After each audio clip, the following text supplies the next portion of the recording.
Yes, welcome back to the Magic Sponge podcast, a miracle cure for all your rugby league injury issues. I'm Brien. I'm the guy behind NRL Physio and all the content you see on social media. James, my co-host, you are here on a Sunday night, mate. We have had our first real taste of footy for the year, a couple of trial games with the Vegas teams this year.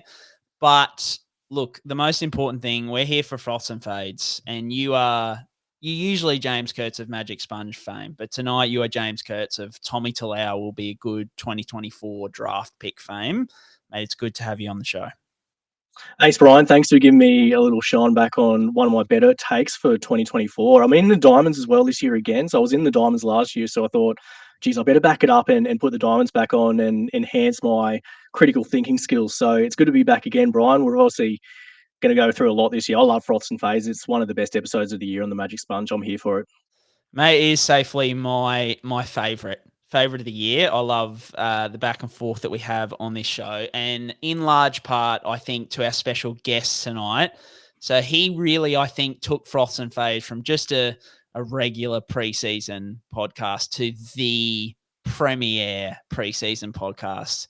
Because our Simon of Jermaine Asako will be a good late round 2023 draft pick fame. He's also on the BDE SuperCoach draft podcast, which is one of the original draft podcasts. Mate, you made the call of all calls 2 years ago. I'm sure you're still dining out on it. Good to have you here, mate. G'day, Brien. G'day, James. Thanks for having me. Yes, I am absolutely dining out on that and will continue to do so for quite some time. The fact that it's got me on the podcast again for what is the third year, I think. So yeah, if I can find one more call like that, I'll just be here for life. So you can't get rid of me. But in all seriousness, it's a pleasure to be on the show.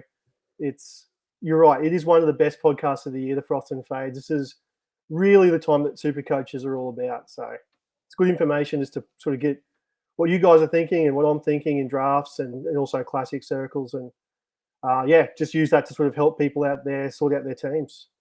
Yeah, I think that's a really good point. So for everybody listening, whether it's, you've come along because you're a big Froths and Fades fan from previous years, which I'm sure there's many, but if you're just listening for the first time, the great thing about tonight, we'll obviously cover injuries. This is a Magic Sponge. This is what we do, but we're also going to dive really into classic and draft. So we're going to cover it all. So our Froths and Fades for each position by position, we're going to cover, every type of super coach you can handle. Look, like we're not specific to NRL fantasy. We don't really know the prices and stuff like that, but I'm sure heaps of the stuff that we say will relate over to that as well. So look, let's just get into it. We've got, we'll start from hooker and go all the way down to fullback. So we're going to get into the Froths and Fades for the 2025 preseason, which is brought to you by Pain Pod. Drug-free pain relief anyone can use, and use the promo code NRLP for 12% off any Pain Pod products. I don't know exactly what he's done. I would have thought it was an ankle, but I'm just guessing. He shouldn't be out for a long period of time. I'm no doctor. We have to wait for the scans, obviously, but that'd be more positive than negative. So to Brien and Simon, we're going to launch into the 2025 Froths and Fades for the SuperCoach season. Firstly, we're going to touch on hooker, Brien. Who are you frothing on this year at the hooker position? Yeah, mate, I think I'm going to lead off the show in my, as usual, Dolphins shirt with a bit of a heart pick, and that's Jeremy Marshall-King. I think last year he's had a couple of pretty nasty years with injury. So he had the shoulder in 2023. He's had the foot last year as well. Look, before he injured his foot, he was like a mid-60s average, and he didn't have, my big sort of concern with him going into 2024 was he had a lot of attacking stats. In 2023, I was like, can he reproduce that? And he didn't have that many attacking stats last year, and he still was averaging mid-60s. So I know there's the Max Plath factor, and like I'll talk about him in a second. But yeah, I just think, look, I'm excited about the Finns, but I'm not optimistic about them at times. So I just think like Jeremy Marshall-King's one of their best players. He's one of the best hookers in the comp. He's just got to be on the field as much as possible, sort of leading those guys around and running the middle. Connor Watson, I think a lot of people are on him From a classic perspective, he's a bit cheaper. From my perspective, second season back from that patella tendon surgery, it's always when we start to see guys start to hit their straps in terms of performance and those kind of things. So I'm definitely optimistic he can kind of up that average even from last year. And then you've got the Brandon Smith coming back from the ACL. So, probably a bit of a slower, return for Brandon Smith. So yeah, love Connor Watson, like as a top, top pick at hooker, not only from classic, but in draft as well. Bit of word around that Brandon Hands could be the only hooker at the Eels. Like they could have a 4-forward bench if that's the case. And I don't mind. I just think he's a great little pickup if you get absolutely stuffed at hooker and you don't know what to do. Just pick Hands in the last couple of rounds, and if there's no hookers on the bench, you're laughing, and if there is hookers on the bench, you can always go to the waivers and try and find someone anyway. So I like him as a late one, and then probably my biggest one, which I think everyone in classic is going to be on anyway because of his price, which is Sandon Smith, but I really like him as a draft pick too, particularly at hooker. I think probably halfback has a little bit more depth there, but he goal kicks at 72%. You've got Billy Smith there, potentially could goal kick as well, but there's a world where Sandon Smith is the goal kicker for the Roosters, and Simo, I might throw to you straight away because you're the big Roosters fan. I just think if you can get him as a late round pick in draft, I think he's a smash in classic. You just have to have him, obviously. But in draft, how are you feeling about him sort of as a late round pick at hooker, and what do you reckon about the goal kicking? And then, from there flow on to your picks as well there, mate. Yeah, well, to answer your question about the goal kicking, I'd be pretty confident that he will land the gig. He kicked quite a lot in New South Wales Cup as a younger player coming through. So I think that's probably his spot to lose. I wouldn't imagine that they'd give it to Billy Smith, considering that he's had a lot of injuries and whatnot as well. So I'd be pretty confident with Sandon Smith there as a late round pick. As you said, classic, he's just a must-have really. But I think he's a perfect example of to my general point about hooker, and I found it really hard to sort of nail down a single player to really like, just because for the first time in ages, hooker's actually quite deep, especially as we get sort of later on in drafts. Obviously, Harry Grant's going to be number one in everyone's book, but after that, you've still got Coruscant, JMK, Robson, Connor Watson, Reed Marnie, Blake Brayley, even Damien Cook, who should play all right minutes at the Dragons, I think. There's enough depth there at hooker where I'm not too concerned about it in a draft sense, which is something we haven't said for quite a long time. So if I had to sort of single one of those guys that I'm most okay with, it'd just be the last one, really. Probably Blake Brayley, I think, is on the up and up in his career, was sort of talked about as a potential Origin Smoky last year. I don't think he'll reach those heights, but the fact that he's sort of been mentioned sort of has him on that upward trajectory, which we like to see in Supercoach. So I'm okay with Blake Brayley as if you can get him as the 7th or 8th hooker off the board, I think that's really good value. Same goes for Reed Marnie, who sort of faded towards the end of last year. He's going to play good minutes and has a Supercoach pedigree in the past. So, yeah, it's hard to sort of nail one guy at hooker spot. I think they're all kind of similar. I liked what you said about Connor Watson because the upside with him is so big. If he ends up playing 13 once Brendan Smith does return, if or when he does return, he'll just go to another level. So at 9, he's probably not as sexy as he is at a 13, but he's still going to be a good Supercoach asset regardless because he'll play 80 minutes and really kill it. So, yeah, there's a lot to like about the hooker spot. Blake Brayley's probably my guy. We'll get to Cook a little bit later on in the show. So I think he might be one of your boys' dislikes. We've got a bit to say about that. So I'll hand it over to you, James, and let us know what you think about the hooker position. Yeah, look, doubling up on JMK, as Brien mentioned, I like him this year. I like him last year. I think he should bounce back. And also Reed Marnie's the other one I like this year. If I can get him later in draft, I think he finished the year cool. And Brien, I couldn't remember if that was due to injury or it was anything else happening external he to fractured his Reed Marnie, sorry. Yeah, no, I don't remember him being on our injury list anyway. Who knows? He may well have been, carrying something for all we know. But he finished quite low in terms of scoring last year towards the end. And I just like the vibe with Reed Marnie. I like that he's got a bit of see you next Tuesday in him. I like what he's about. As you two guys would well know, I'm all for that sort of gamesmanship as it comes to the 9 position and doing that sort of thing on a rugby league field. So I quite read Marnie for those reasons. And that's probably why I'm sort of favouring him. So what we might do next, Brian, we'll move on to dislikes at the hooker positions. Anyone that you're not sort of as keen on this year that you might be fading a little bit? Yeah, Simo, I'll put my hand up and say I did have Cook on the run sheet initially, which is probably what you saw. But when I sat down and thought about it, I think he'll probably, a bit like what you're saying, I think when Little comes on, he'll probably go to 13. So I took him off because I think, he'll still be solid. He's pretty highly priced. So I probably, for classic purposes, no. But for draft, I think he'll be fine. My big one's Max Plath. And this is coming from a guy who absolutely froths Max Plath for many different reasons. Obviously, was one of the Finns' best last year. But I just think with Tommy Gilbert coming back, I just think they're going to have JMK on the field as much as possible. I don't know whether Plath, maybe he averages 50 minutes a game. And that would be I think even that would be ideal. He's such a gun, and Gilbert's going to come back, slow. So I think there is that thing that, Plath might start the year a little bit hot in terms of increased minutes. But I just see throughout the year, if everyone stays fit. The one thing you can say with Max Plath, if there's one injury, all of a sudden he's playing 65 minutes. So if they get one injury in the middle, I'd be all over him like a rash, both classic and draft, sending out offers and those kind of things, because he's just your guy.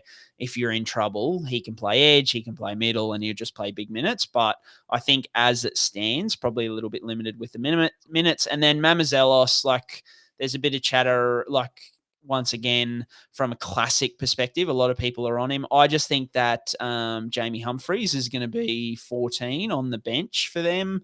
He's pretty decent. I'll just be really hesitant.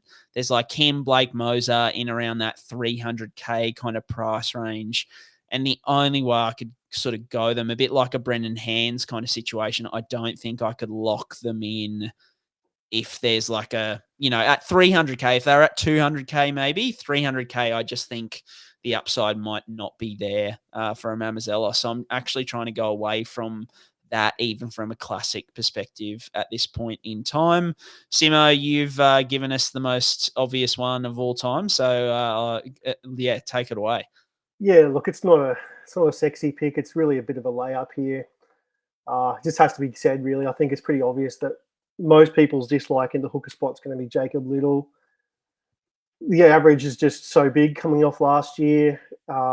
Damien Cook's there now. Obviously, Little's not going to play the minutes he played last year, and it's really hard to see him repeating. So I won't harp on too much about it. It's, as I said, it is really a layup. I do agree with you, Brian. I think my other choice was also Max Plath for the same reasons you outlined there.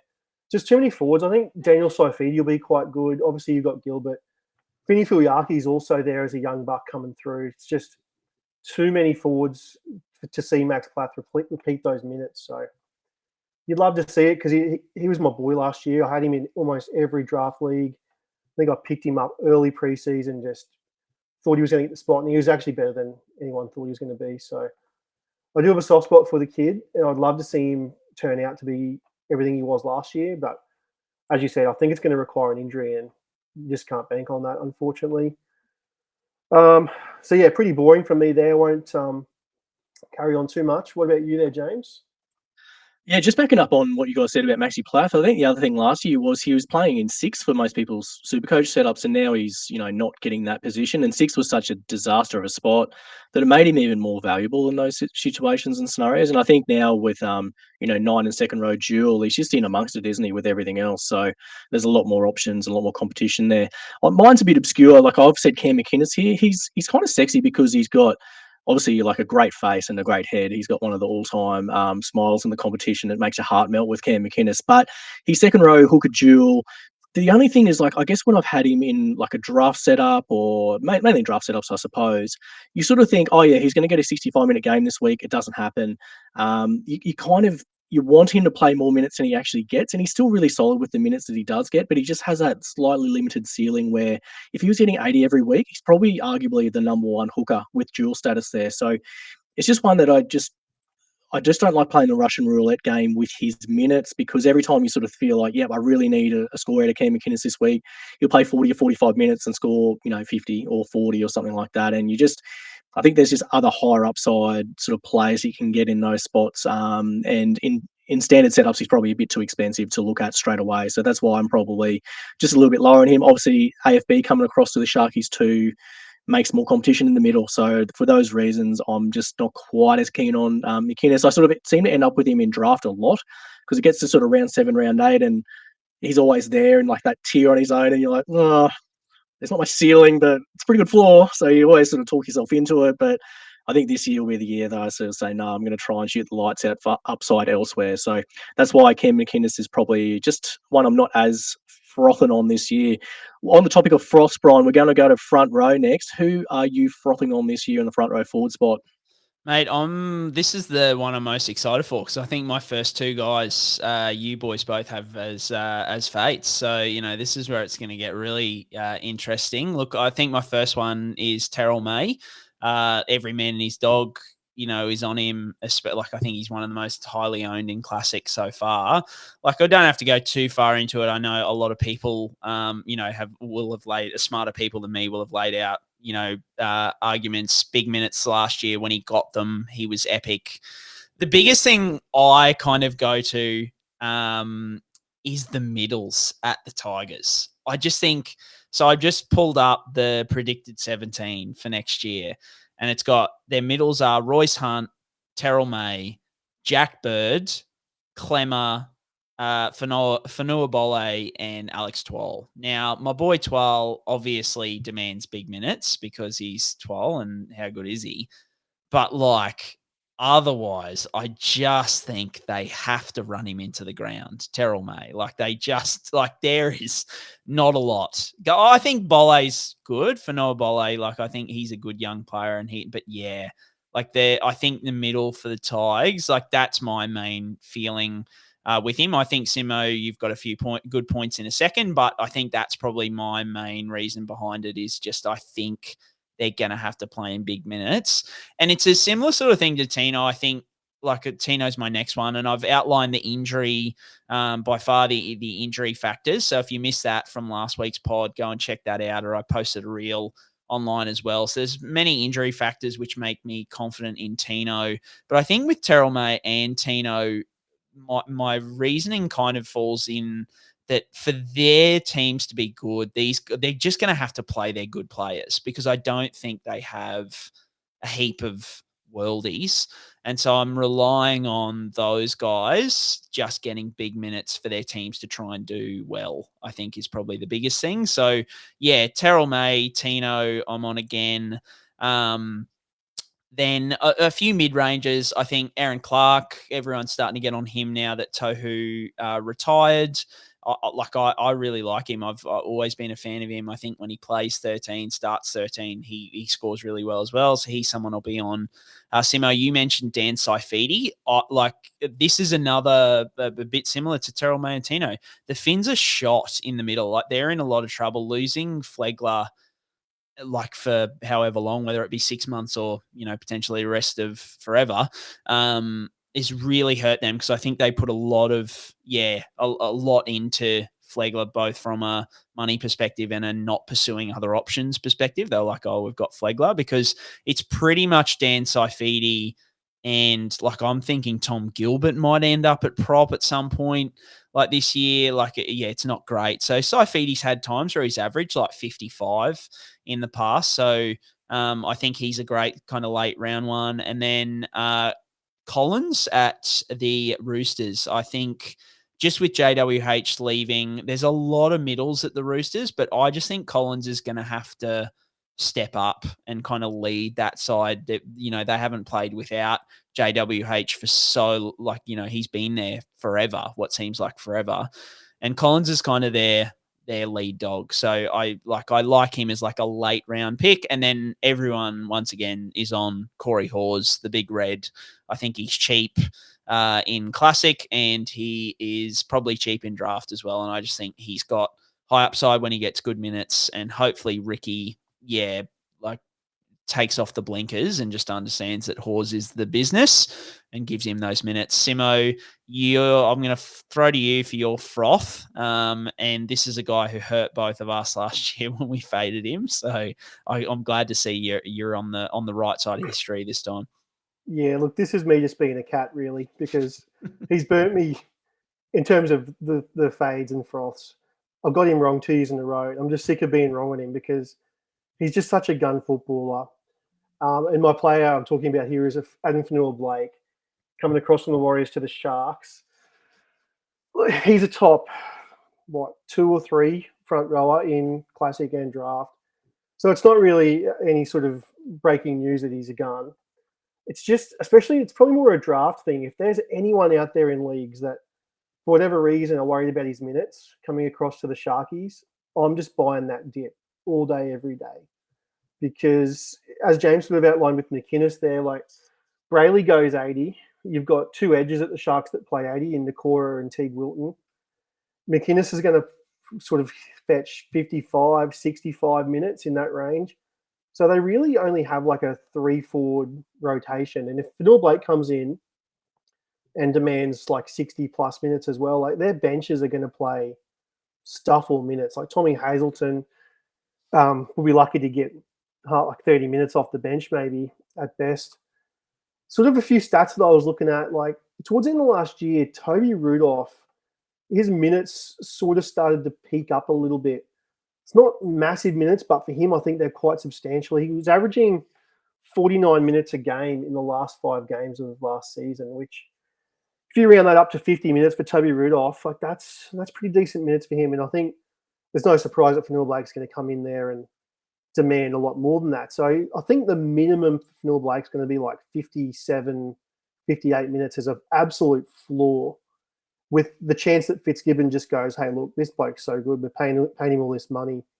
He could, only have like one 13 to 14 minute rest and pump out sort of high 60s minutes if things go right. And if that's the case, he's just going to repeat last year because he scored I think it's 8 tries in a row, 2 seasons in a row in the Warriors team. And now he's at the Sharks that are projected to be pretty safely in the top 4 given their roster.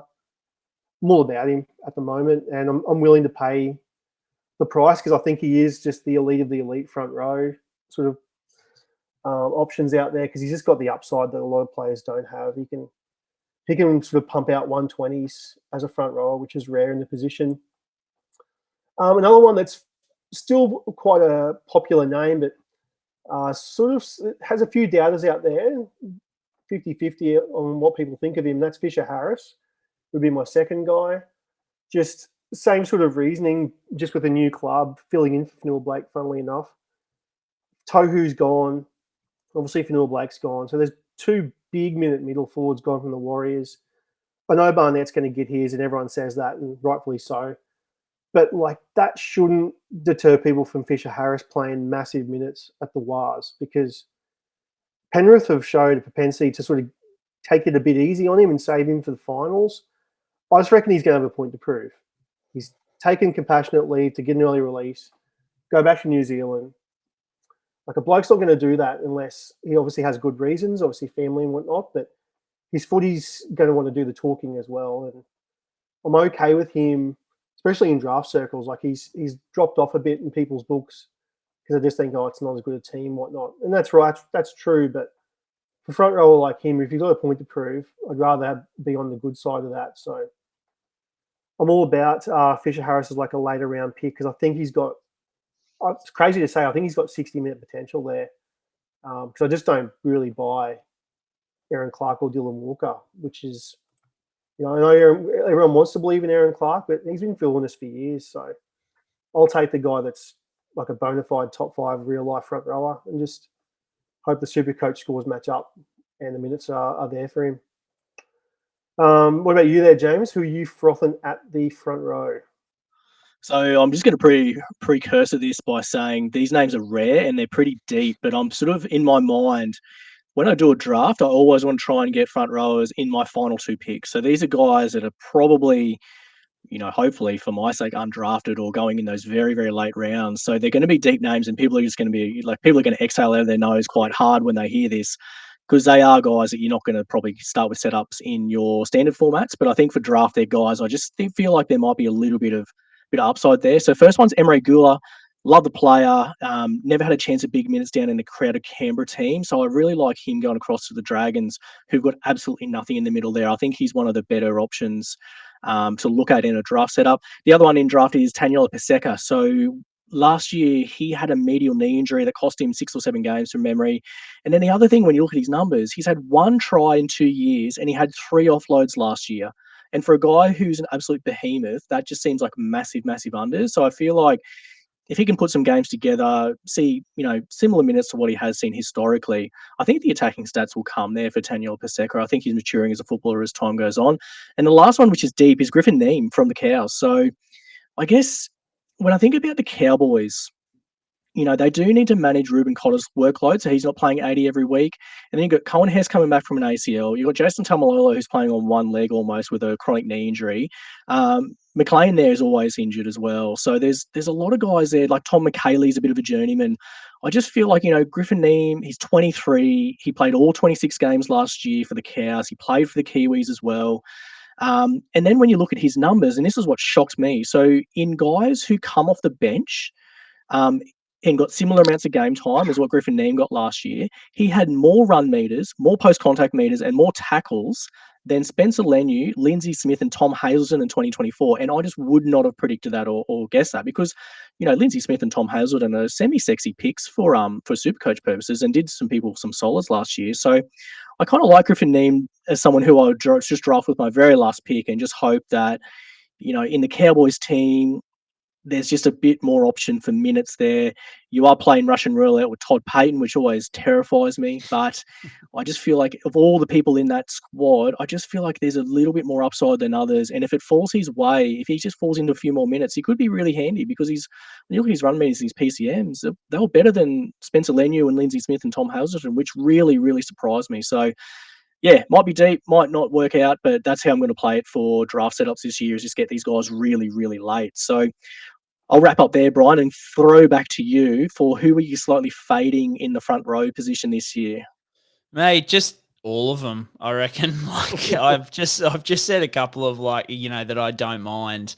But for me, exactly what you're saying, I totally agree with you. Like, especially from a draft perspective, like give me my last 2 picks in the front row. Like I said, I like Terrell May, and I'm going to start with him probably in Classic just because I think there's maybe a little bit of value there. But like my second front row forward is probably going to be it might be Tino, but yeah, it's just going to be in Classic, it'll be like a spud unless it's Tino. It's just going to be a spud. And in draft, I just could not be bought. I cannot see a scenario that there's someone I'd want to pick less than than Haas or even Adam Fanua-Blake, who I agree with you, Simo. I think he'll have a good year. But just where he goes in drafts, I want any of the other guys. Just front row is just not a position for me. So I think, front row as a whole.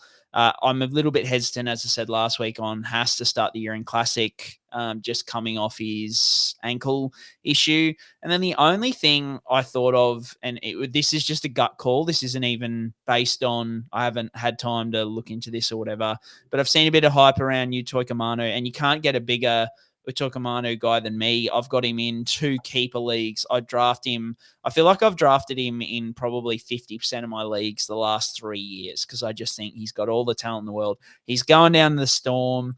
Is it about to open up? But I just have this gut feel that maybe Bellamy doesn't play front rowers big minutes. So potentially he might not get that 60 minutes that everybody is wanting. I did have time to look up Christian Welsh, and when Welsh was back kind of at his peak, playing Origin and that kind of thing, he averaged around 55 minutes. Now, Manu's younger, hopefully, a little bit higher a ceiling and those kind of things. But yeah, I just, I'm a little bit hesitant on him, and particularly because I reckon someone, especially from a draft perspective, someone's going to go high on him, and I just don't know whether I'd do it. What have you got for me, Simo? You're going hot with this one. I like it.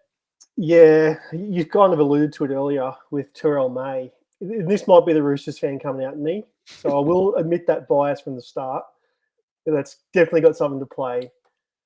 But if you just took just the history of the West Tigers and just thought like, new signings going to the Tigers typically don't pan out.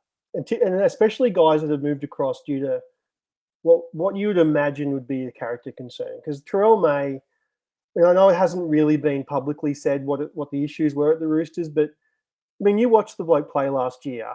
It can't be performance. It has to be something else. And it's just one of the most rarest moves for the Chooks to just discard him like that. Just with Maria Hargreaves going, obviously they need in need of middles, and he's a guy that can play massive minutes. I understand like everything you said earlier about him, Brien, is bang on. Like he needs to play big minutes at the Tigers and whatnot, and he probably will. He's just one of those guys that I'm happy to just let someone else take and him not be my problem, because typically if you just make it seem as though he's Payne Haas 2.0, as I guess he has the potential to do.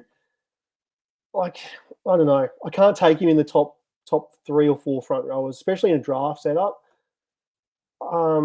Just going to the Tigers, can't do it. Just can't do it. You've seen too many guys go there and fail, and the history tells me I'd rather just stay away from the red flag, let it go through the keeper, and just be happy to be wrong on him. I like the talent of the bloke. It's just, I don't know. I just don't want to take that plunge. It's a bit of a cat move, I suppose. What about you there, James? Who are you fading in the front row spot? Well, firstly, for that point you made about fading Tigers players or people going to the Tigers and being up on them going from the Tigers, that did work out for me well last year with Tommy Talau, Simon. So He'd find any way. He would find any way to mention fucking Tommy Talau. I'll just slide that one in there just so people can remind themselves of that. But my player in the front row that I'm just a little bit down on, and it's not down for any specific reason. I just don't know how the front row or the middle rotation is going to work out at the Roosters. I've just said Lindsay Collins. It's weird though. He's priced at 43 and he had a 53 average in 2023. And I love the Queensland spirit and everything about him, the effort, the plays he makes in Origin, like getting up over Tedesco and scoring when we were one short, like hook it to my veins. But he's just awkwardly priced in Classic. So at 430K, is he going to get bigger minutes there or not? I'm not 100%. He does have a little bit of a concussion history, Brien. I guess we've talked about that on the pod in the past. So for that reason, I'm just not 100% that I can lean into Lindsay Collins as it stands right now. And the other one I'm just not fully in on is Tino Fa'asuamaleaui. So I guess Brian's talked about him quite a lot from the injury point of view. But the one thing that just is hesitation for me, he's got a round 1 bye. There is a deep middle rotation at the Titans there. And I just don't want to spend up in front row because it cooked me last year. So just, you're not spending big money to get him, but I'd rather put that money into centre wing or one of the half spots or even a fullback spot if I can run 3 there. I just think he's a watch and wait until round 4. So I'm happy to use a boost in round 4 and go, yep, Tino's in my team now because it looks the goods and the rotation works out, rather than start with him in there and be heavy in front row and have to find money for centre wing spots, for example. I just with the way I want to set up my standard teams, I just don't want to probably do, I guess Terrell May's the most logical one there at front row, but I don't want to do him and Tino, I don't think, as it stands at the moment. Obviously, team list will tell a story when you can get some, guys that aren't as highly rostered there, but I just don't know about the Tino situation in standard as it stands with the round 1 bye and the middle rotation. I think it's just a little bit like, we could get a little bit of an ease in time here from Des Hasler with his big dude that's on the long-term contract. So for that reason, I'm just taking a bit of a watch and wait with Tino. I'll eat my words in round 4 and use a boost. I'll cop that for sure. But as it stands, I think that's the way I'm going to play it.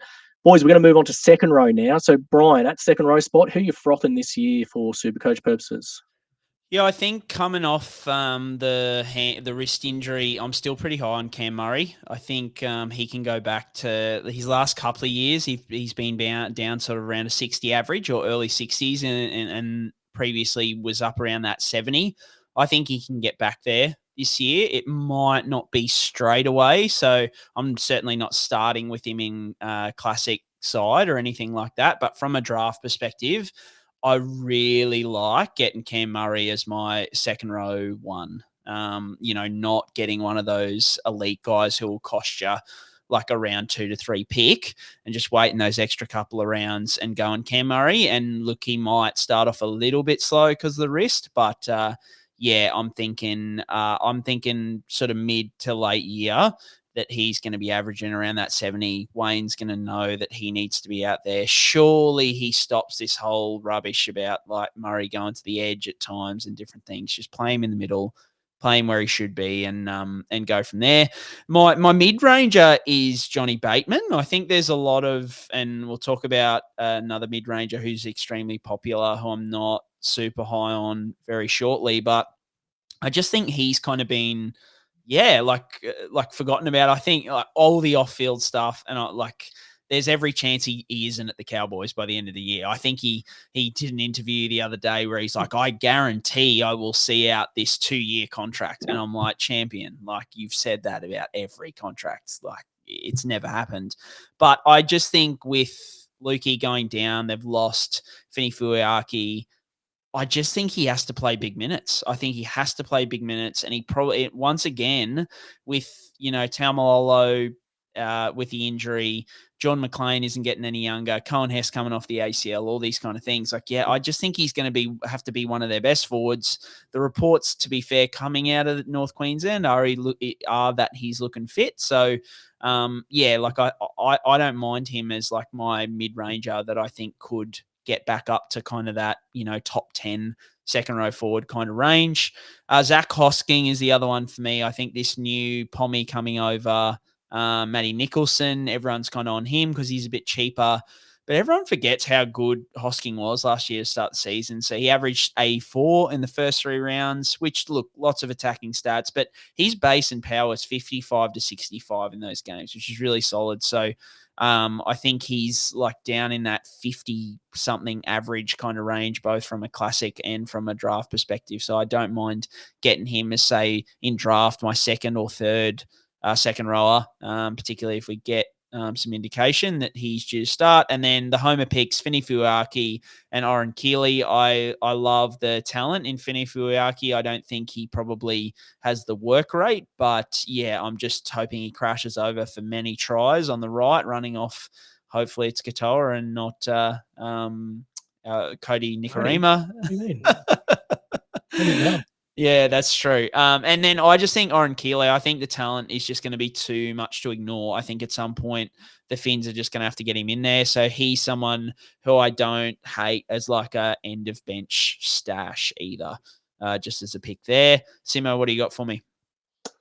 I was just going to say, like, I think I like the Keeley call. He's watching him in that grand final in the Queensland Cup last year. He's so NRL ready, and I think his time is coming, definitely.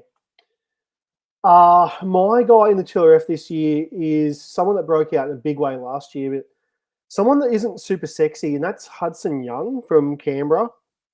He's going to go pretty high in draft, and he's highly priced in Classic as well, based off a 70 average from last year. So if you're keen on him, you're going to have to pay up to get him. But I think the thing in draft circles especially is he's one of these guys who is a bona fide gun at the position, but he has some red flags just based on the team he plays for, being Canberra. There's a big perception, that Canberra's attack struggles, and rightfully so. It's not the most crisp attack, but it's a rare situation where he's sort of like the 2RF in the league that basically the whole attack runs through him for Canberra. Like he can sort of just do whatever he wants there. He gets the ball when he wants it.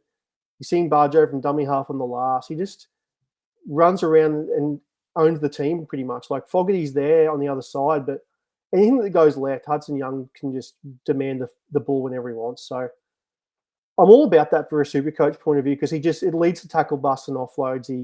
He takes the short side. It's almost like the Greg Bird effect from years gone by, when Greg Bird was playing 6. Like, it's terrible for the people outside him, but he just dummy and go himself and get hit ups and tackle busts and offloads and whatever, which is what we want. So I'm all about Hudson Young because he's not really a guy that people gravitate toward. He will drop in drafts, especially. So I can't think of many people that ever go into a draft and go, look, I'm going to leave here with Hudson Young. He's my target. Like, I really want him. If you did it last year, then good on you. Like, well, props to you. It's just not something that I feel like the consensus do. I think he's sort of one of those guys that flies under the radar. So I'm very happy to go into a draft and sort of like settle for him. I'll use that term lightly, because if you can just get him at a really good value, you can just laugh all the way to the bank, because I think he'll be a 70 average, if not more again. Playing Origin as well last year, he should be on the up and up. So I like the look of Hudson Young as sort of the gun category. Mid-ranger, I'm also buying the dip on Smelafainu. He's lost the front row duel, which sort of tanks his value in a draft sense. Classic, obviously, the price is what it is. That's not going to change with the loss of duel. But typically, from a draft point of view, when people lose a front row duel like this, their draft stock does drop a lot, because, of course, you're going to want a guy who's dual front row and is playing second row in real life is super valuable. So when that's gone, you get this lull, I guess, in his value. So I'm still buying him because I think he's a talented player. I think there's a good SuperCoach game in him. The fact that Galvin's obviously going to be a year older, but even when Galvin does sort of go to the other side of the field randomly, if Luai floats across to the left, he's going to get good service from no matter who it is, if it is Galvin or Luai. So I'm all about Fainu sort of realising a bit more of that attacking potential. Don't forget Coruscant's still there at dummy half. So you've got 3 good ball players there for him to sort of hit some attacking upside with. And he's just got that Ola Kawatu look about him. I mean, obviously he played at Manly before he moved across to West. And, I couldn't really tell him apart when he was a rookie. I was like, geez, this Fainu is just as tall, just as rangy, just as strong. I'd rather be a year too early than a year too late on a guy like him. So he'd be my sort of. He's not going to go in late in drafts. He's probably still like a mid-range in the 2RF rankings, but someone I'm still happy to have. If you can get him as his number 3, that's obviously even better. So I'm all about that. James, I'm looking at your guy here. This is a good one. I'm also a fan of this. We have been for a while, so I'm happy for you to say him one more time. I'm going to repeat what I said last year in this spot. It's Ben Turbo again. So last year, I guess he had the centre wing and second row duel. Injuries hit for him. He had a very low floor as well. So you got high injury risk baked into this selection. You got a low floor to bake in. All good. I can wear that and go with that. He also gets moved to centre a lot when there's like a HIA or an outside back gets injured. So you do get stitched up a fair bit with Ben Turbo. But I feel like if Tom's doing the business, if he gets the left edge again and he's getting hopefully 80 minutes, he's an ascending player. He's a Trbojevic. I feel like those two things go well for fantasy. He's only priced in I think he's about 410, 420. And dual position's huge. So I really like him as like my 3rd or 4th centre wing for standard. And I want him in draft if I can get him sort of in later rounds as well. I think he could be really, really handy and he could outperform where he's currently going. But again, this is high risk sort of stuff. Like he could be on your waiver wire by week 3. No question about that. The other ones I'm sort of a little bit keen on. Liam Martin's really cheap this year, so 430k. If he's seeing right edge and getting pretty good minutes there, I just think Nathan Cleary is going to get fed this year. Like if the ball's not going to Nathan Cleary 80 to 100 times a game, I don't see how Liam Martin doesn't get a lot of that playing on that right edge. Jerome Lua's gone now, we know that, but I think Nathan Cleary's just getting fed there for the Penrith Panthers this year. I think Liam Martin could be the beneficiary. And the very last guy I want to mention, I'm all over him for standard. He's one of those guys I really want in my team is Jaman Hopgood. I just think we forget how good his ceiling is. I think there's a bit of recency bias with him getting injured last year and just how big he can go each week. He's got an offloading his game. He's got a really super coach friendly game. The only thing that scares me there, Brien, is what you mentioned earlier about Brendan Hands. If he's playing 80 minutes of hooker, they're running a 4-forward bench. That would scare me away, so I'd go a different way. But if they're running a 3-forward bench, then Jaman Hopgood is straight up into my team. I think it's the age-old story. I think we talk about on Froths and Fades a lot, that anyone that comes through that Panthers system that goes to a different team for greener pastures generally has worked out. I know, Simo, you will be on Matty Burton for that reason, Steve Crichton for that reason, probably to a lesser degree a few other players, but I think Jaman Hopgood's in that mould. Obviously played Origin last year before the back injury and the back surgery. So I really, really like him at second row this year. He's just one of those guys I really like watching, and I don't see that much competition at Para in the middle for minutes. The only thing would be if they run 4 forwards. That'd be the only thing. What about dislikes, Brien? Is anyone that you're fading a little bit this year for SuperCoach purposes? Yeah, Matt, I spoke about Fafita last week, just about the rumblings that maybe he's not at his tip top. He's been back at full training, post sessions, those kind of things. But just from a classic perspective, I just think I'm happy to pay up for guns in other positions. Like, I just think leave him. I think he'll be fine in draft. You draft him where you draft him, and he's going to be okay. But yeah, from a classic perspective, I just wouldn't go there.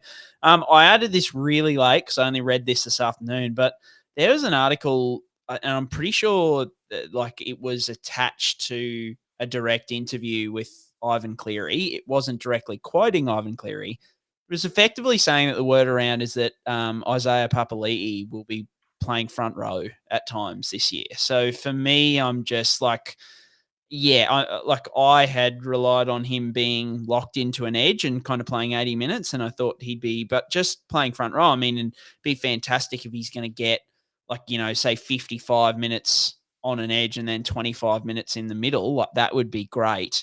But I just think once you start getting in the front row rotation, the chance that he has some bench time. So yeah, I mean, I'd like some clarity on that, and we probably will get some clarity on that with them playing in Vegas. So, they're going to be that week earlier. Hopefully we have an idea of what's going on there. And then just Jaden Sewer, boys. Like, I don't know about you guys, but I went to the last year's list and he averaged 67 last year. Like, how did that happen? Like, I don't know. And I mean, Ben Hunt's not there anymore. I'm not, I think, I really like Lockie Ilias, and I hope he goes well off the back of the broken leg. But yeah, I just don't know whether the halves will be as effective as feeding him to a 67 average. Yeah, I'll throw to you, Simo. But yeah, if you've got any idea how Jaden Sewis averaged 67 last year, just let me know, because that is just crazy to me. Yeah, mate, it's pretty wild, isn't it? Like, just a career year for Sewer, and like massive outlier. And to his credit, like, he earned that Origin call up last year because he was bloody balling out. But I absolutely see your point. Like, is he going to repeat that without Ben Hunt? I mean, almost certainly not. I'd be color me shocked if Lockie Ilias can provide a 67 averaging Jaden Sewer outside him. But he might have turned the corner in his career. Who knows? But I think you're pretty safe there labeling him as a dislike. Just a quick comment on IPAP. I think that's a really interesting article because, he played second row in the trial yesterday. I don't know. Ivan Cleary's a clever coach. Like, I wouldn't put it past him to not playing front row in the trial just to keep it under wraps as well. Like, he's that sort of dude. Like, just because he's played too often in the trial, I wouldn't be discounting what you've read there, because if IPAP does go to the front row, it certainly changes things. He's going to be a polarizing player, IPAP, I feel, because there'll be people out there, and especially in draft circles, like classic circles too, because he is priced at a very juicy price point there. Like, there'll be people that believe and then people that don't. I think you'll have like a 50-50 split on him. He could easily win someone a draft league going really late, because if things break right for him, it could be so good. You just don't want to go too early, because I think we're all leaning the way that probably doesn't seem overly optimistic that he'll break out. But my dislike is definitely related to IPAP. It is Scotty Sorensen, because they're not both going to be dislikes. So I'll have my hand up and say that. I guess I have more faith in IPAP coming across and affecting Sorensen more than I kind of thought he would. But then again, I didn't hear the interview that you're talking about, Brien, either. If IPAP does play front row, then I'll be way off the mark with this call. But well, there's actually been, funnily enough, Simo, and to your point, James, I read another article, it would have been a couple of weeks ago, where they were talking about Liam Martin potentially playing at prop too, like playing in the middle as well. So I just think there's a lot going on in that, like that Sorensen, Liam Martin, IPAP situation, where obviously there's discussions flying that anyone could play edge, anyone could play middle. So it's just probably a situation that I'm just like, I don't want to try and guess. Yeah, they'll have to do something because Fisher Harris was getting good minutes. Like he'd get 55 minutes plus. So obviously that's gone. I think we all, as a Supercoach community, Lindsay Smith's almost certainly to pick up 80% of that, if not 100% of those minutes. And he could be a really good pick in himself. So he's someone that could have easily been on the like list. But let's say that Lindsay Smith takes Fisher Harris's role, just 100% of it. He's Fisher Harris's minutes. Even still, like they've then got to make up Lindsay Smith's role off the bench. Got to find someone for that because Moses Leota does not play massive minutes. He's like more of an impact forward, and he's good at that. He's a great forward for what he does, but he's not a big minute guy. So you're going to have Leota and Liam Henry.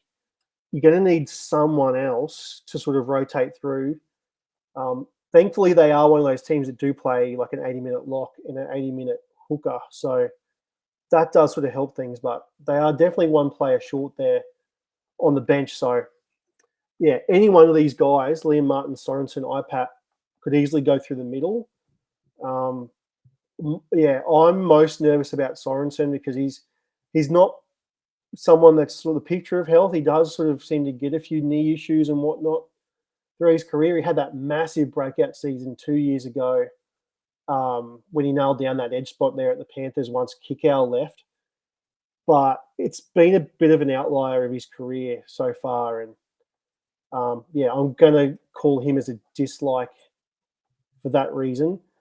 Another sort of, I guess, strategic dislike is none of these guys in particular, but for a draft point of view, kind of like what you guys are saying about front row, how you don't usually invest high picks in front rowers. I'm a big proponent of not drafting a 2RF in the first 2 rounds of a draft. So that sort of is Dave Fafita, Angus Crichton, Eli Katoa, Isaiah Yeo, possibly Ola Kawatu if people are real high on him. If they're going to push him up into the second round, I'm just not taking a 2RF there. I'd rather take fullback, halfback, 5'8". That's those sort of spine positions. Even Harry Grant, obviously, if he's available to me, at hooker is someone I'd be taking before a 2RF.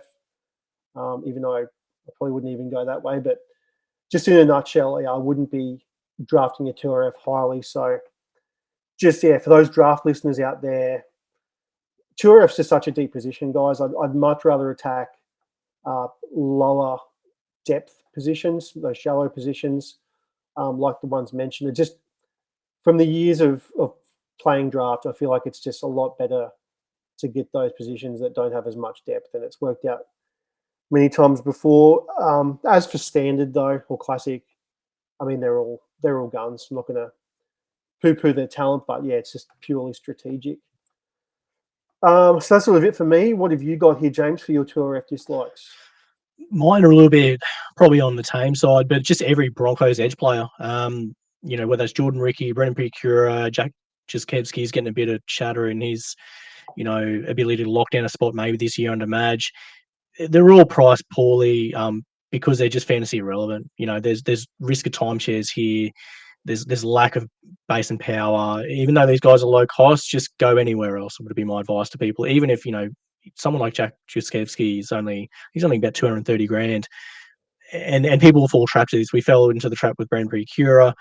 Jordan Ricky forever looks like he's just going to take that next step. He never does. He's always been around about a sub 50 average. None of these guys are difference makers for you in standard or draft format. So I think just take them off your board and shoot the lights out at some other different spot would be my advice. Brien, we're going to go bigger next. We're going to go back to you for your Froths marquee position, this one in the halfback spot. Who you liking this year in 2025? Yeah, I think it's just a Cleary Nico combo for me. Just set and forget from from a classic perspective, and then from a draft perspective, I think it is a bit of a hot take, James. And after I went on the Rub Down podcast this week and sort of said I'd pick Nico at 2, I think they had him ranked at like 9 or 10. And to be fair, it's not just them. Like my Instagram knows that I like footy content, so it feeds me footy content in the suggested posts. And I get there's plenty of draft pages out there now, which is awesome. I love seeing draft content because obviously we all, are originally big drafters. So it's just good to see that content kind of getting its run. But no one has him ranked in the top 5. No one. And I just think, and I'll talk about when we get to fullback, another reason why I'm so high on Nico. But I just think if we hone in on him, so he averaged 91 over his first 8 games, and 6 of those were with Braden Trindle, which the whole narrative has been, Trindle kills Nico's scoring and stuff like that. I think the biggest part of that, I don't even think injury was the biggest part of that. I think the biggest part of that was Origin. Like Origin just absolutely zapped his confidence. I think that really affected him. You saw he wasn't playing as well after that. And he is a big confidence player. Like obviously people have given him a hard time about that, but he is a big confidence player. And I think that knocked him. The other thing is like when I see something like he averaged 91 over the first 8 games, he then injured his calf. He had 2 reoccurrences of that calf injury over the next, I think it was like 6 or 7 weeks. And then he had ankle surgery. So he averaged 91 over his first 8 healthy games. And then he averaged 56 over the games where he was, dealing with a calf injury, then had that ankle surgery. Like that is just, to me, it just screams value. And I know, as I said, the eye test comes into it with the Trindle and with the Origin stuff. But yeah, I just think it's too much of a coincidence for that to be the split, right? Like healthy 91, unhealthy 56. Yeah, I'm just all in on Nico. I've got him locked into my side. He plays Penrith in round 1. I don't even care. I'm just on him for the long haul. And the other big thing, boys, which has come up in probably the last couple of days, even since we had the podcast last week, there is a very real opportunity that he is 5'8" eligible by like round 1, because I think Tommy Sangster has come out and said that they're still going to do changes to the dual positions based on team lists from round 1. And so like the talk is that Nico will be put in the 6 jersey. I don't care if he's in the 7 or the 6. I think he'll play a relatively similar role.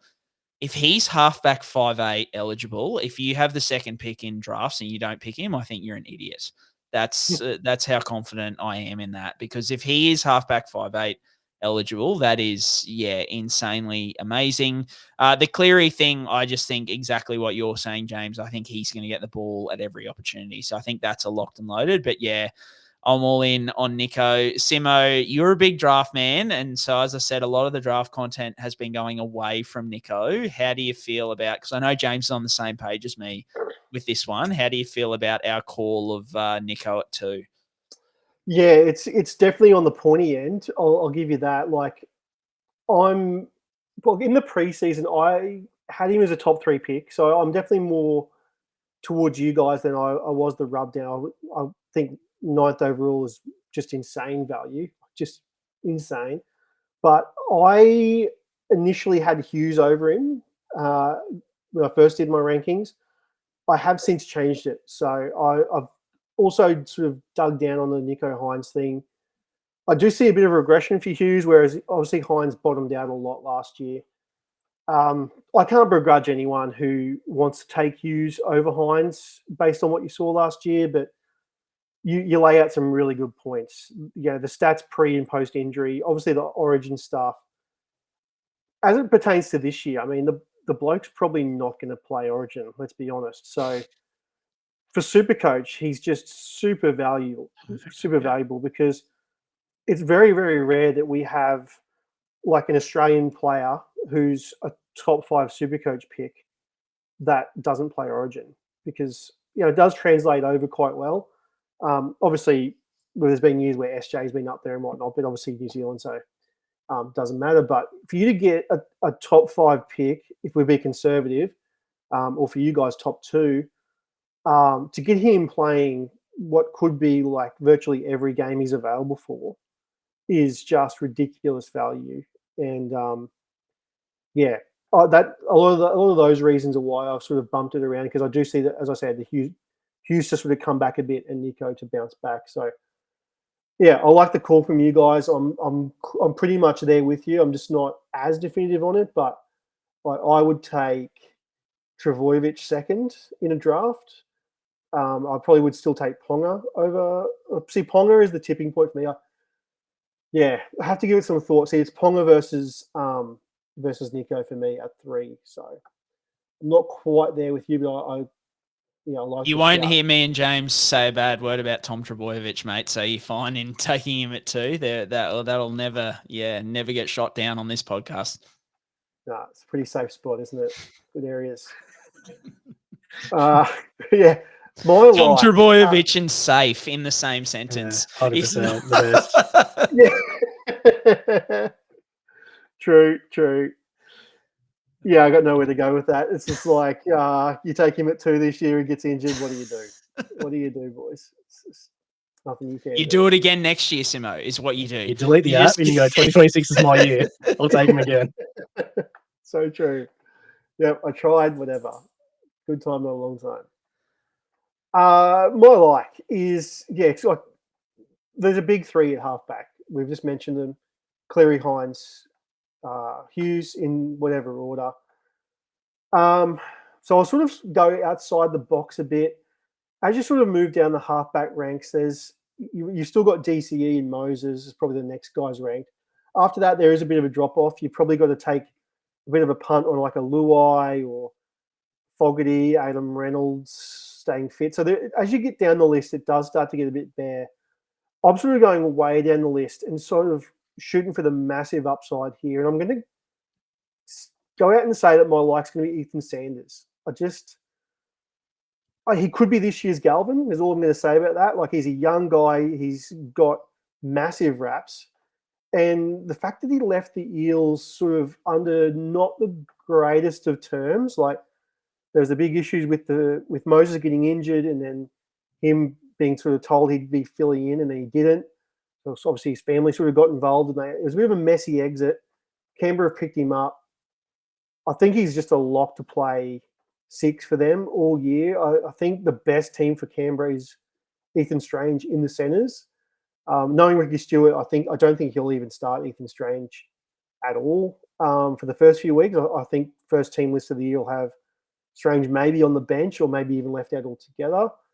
Eventually Strange will probably come back in, but that's a different topic. But yeah, I just think that they owe Sanders a lot because he's signed there. They've probably promised him game time that I think he's going to get.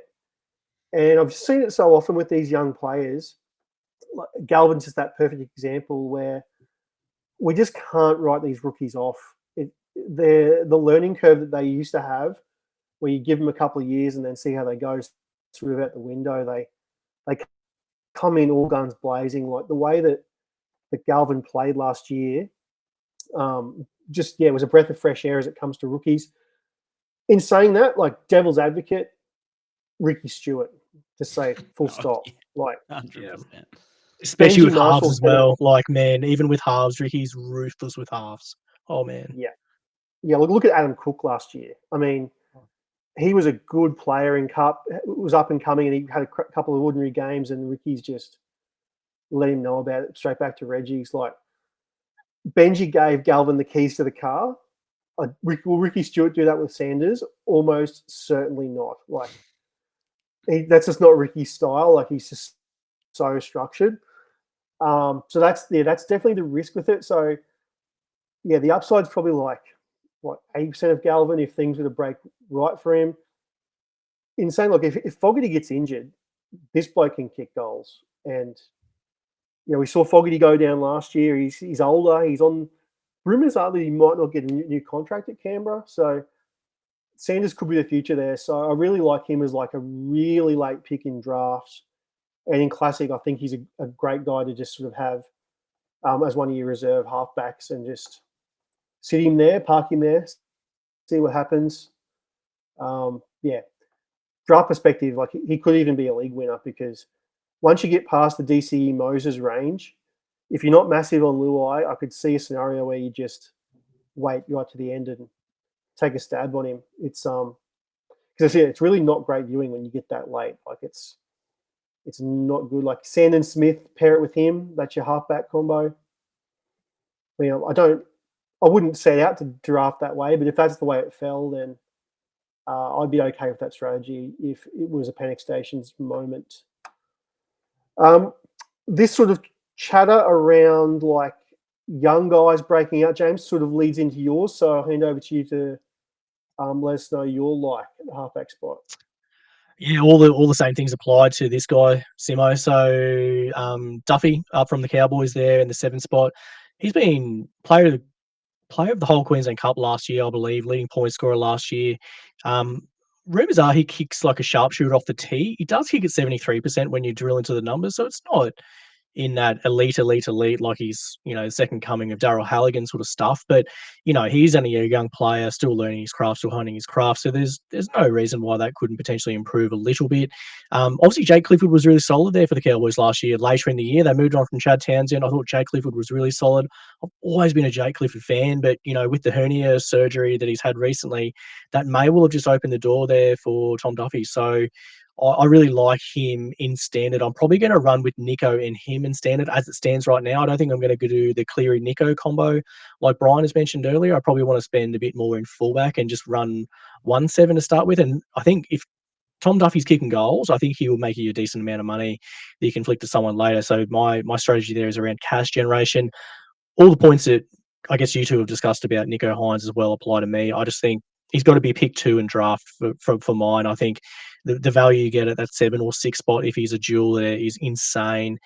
Proven gun. His ceiling is ridiculous. I just don't see why there's not way more love there for him and a guy that's definitely not going to play Origin. The Sharks are going to be a good team again. There's plenty of strike everywhere. I think, why are we not having Nico as a top 3 pick? That just doesn't make any logical sense to me anyway. And if he does fall flat, then I'm happily going to wear that. But my God, when you look at the points that he's put up in the last few years, to not draft him with a top 3 pick when you got the chance, I think that's crazy. I think to your point, Simo, would I take Turbo 2 or Nico 2? I'd probably way rather Nico than the Turbo as it stands at 2. I think if I'd gone to my head and they said, who do you want? It'd be Nico Hines. I think quite easily that decision getting made for me. So yeah, I really like that point you make, Brien, about where Nico should go and draft. I think that stands to reason here. He should be picked 2. And honestly, if you were just a Sharks guy and you take him 1, I wouldn't even bat an eyelid to that. I honestly wouldn't. I think if you were just like, yeah, I love Northeast, I like Shark Park, and I like the can bar there and everything else around it. I like going back to Northeast and doing my best Todd Carney, and I want Nico 1. All good. Play all the way on. I think do that if you want to do that if you're a Sharkies fan. I'm sure there's Sharkies fans listening that are probably just like, you know what, yeah, absolutely, I'm definitely going to do that. So get around that if you want. I think that's rugby league at its essence. Who are you fading slightly this year at halfback, Brien? We've got a lot on the froth side there. What about fades? Yeah, I just think, I love him, and he was my favourite player to watch last year. I mean, he won the Dally M, so I think he was a lot of people's favourite player to watch. But I just don't think – I'm really hesitant to go in at Jerome Hughes, a bit what Simo was alluding to with the regression. I just think coming off a career year, you're going to have a fit Munster, a fitter Paps, which both of those guys, like Paps is coming back, off those major injuries, and Munster was playing through all that stuff last year. Yeah, I just would be shocked if Hughes is the same from an output perspective. I just think there's a lot more mouths to feed there. So yeah, I just think spending a top 5 pick on him. Yeah, I'm a bit hesitant to do that. I'll say later when we talk about fullbacks why I might still do it, even though I am expecting a regression. But yeah, he's probably my high-end one. And then anyone considering Sammy Walker, I know I'm on the wrong, or I'm talking to the 2 wrong people to talk down Sammy Walker. But I just think if anyone's thinking that he's going to come back and be his old self and those kind of things, yeah, I just, I'm not drafting him at I can't see a situation where I'd end up with him in draft, to be honest, unless he went super, super late, which I don't think he is a lot of the time. And then Mitch Moses, the obvious one. He's losing the goal kicking. I don't know how good the Eels are going to be. There's the whole Dylan Brown thing. So, yeah, but Simo, I'll throw to you, mate. I've just I've insulted your second-born son there, really, in Sammy Walker. So I do apologise, mate. But how do you feel about that call? I know you're as high on him as anyone. Will you be drafting him in any leagues, do you think? Look, just a massive dagger to the heart, mate. Thanks for that. Just getting the heartstrings in around it. But in all seriousness, I know it is hard to believe. I really haven't considered Sammy Walker much myself this year.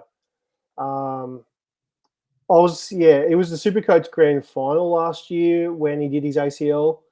So it was just really, like, for me personally as a Roosters man, it was so traumatic because real life, the team I go for, a player I owned, who I needed to score pretty well in the final to win. It was just, luckily I ended up winning it because I was also against Cheese, but it was just not a good day. And since then, I just sort of thought, look, I'm just going to basically just wipe Sam Walker 2025 version out of my memory because I just want to take a year off him from a SuperCoach point of view at least, because the Roosters are not the team shouldn't be the team that they have been. I think it's a bit of a rebuild moment. Look, it could be a good thing for Sammy Walker when he does get back because really, look, the team has to just run through him. Like, James, you've been saying it for quite a while now that the keys have to be Sammy Walker's for this team to function. So it could be a bit rough for the Roosters, and for that reason, I've sort of just written him off. It's not a strategy I've sort of ever looked to employ. And by saying that, I mean drafting a halfback late and pairing him with a Sam Walker and hoping that Sam Walker does return and is like a top 5 halfback that he sort of was last year. So that's sort of my reasoning behind why I've sort of blanked it from the memory, I guess.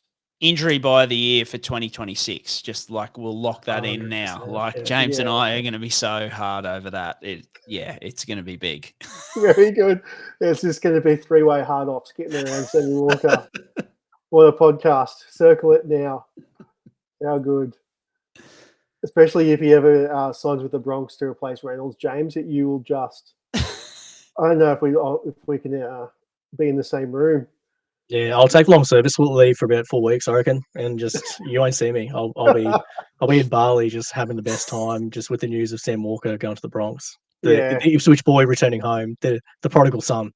Very good. I'd be happy for you because like I live in Brizzy, so I'd be sad you left the team I go for, but I actually get to go and watch him live, so that would be really, really sick. But 2025, we will wait and see.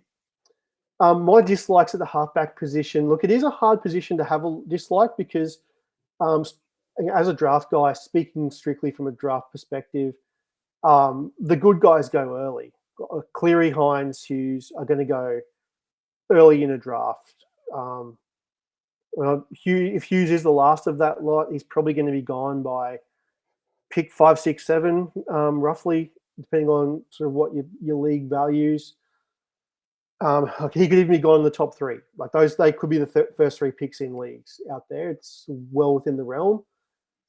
Generally speaking, if I don't get one of those top 3 halves or halfbacks, I'm okay with just waiting to sort of mid-range.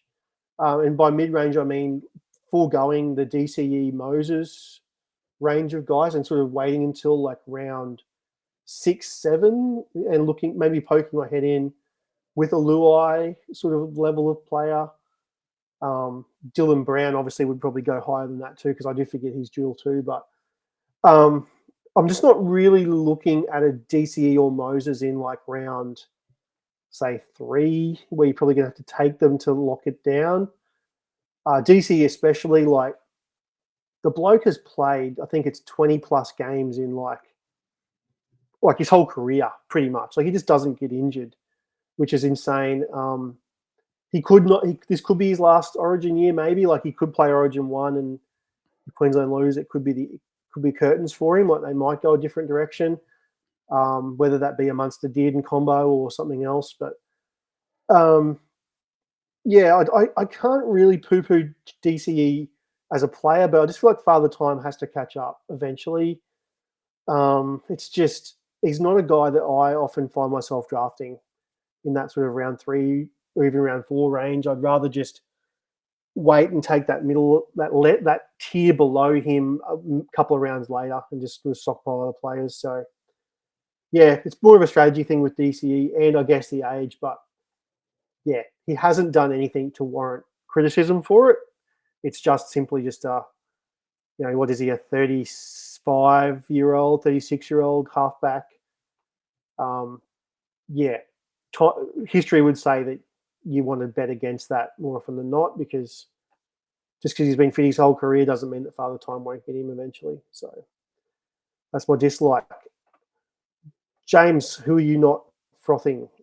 Who are you disliking at the halfback spot? Yeah, so I guess Brian already mentioned, Mitch Moses. I think Mitch Moses is one every year. I'm like, I'll always look at him when he bottoms out in price, because every year he goes through those fluctuations of like big scores, earns a lot of coin, drops money, and getting him on the swing is always a good strategy. But I just don't think that'll happen this year if he's not goal kicking. They also get Storm, West Tigers, who always give him a game, and the Dogs in their first 3 games. So it's not the best start.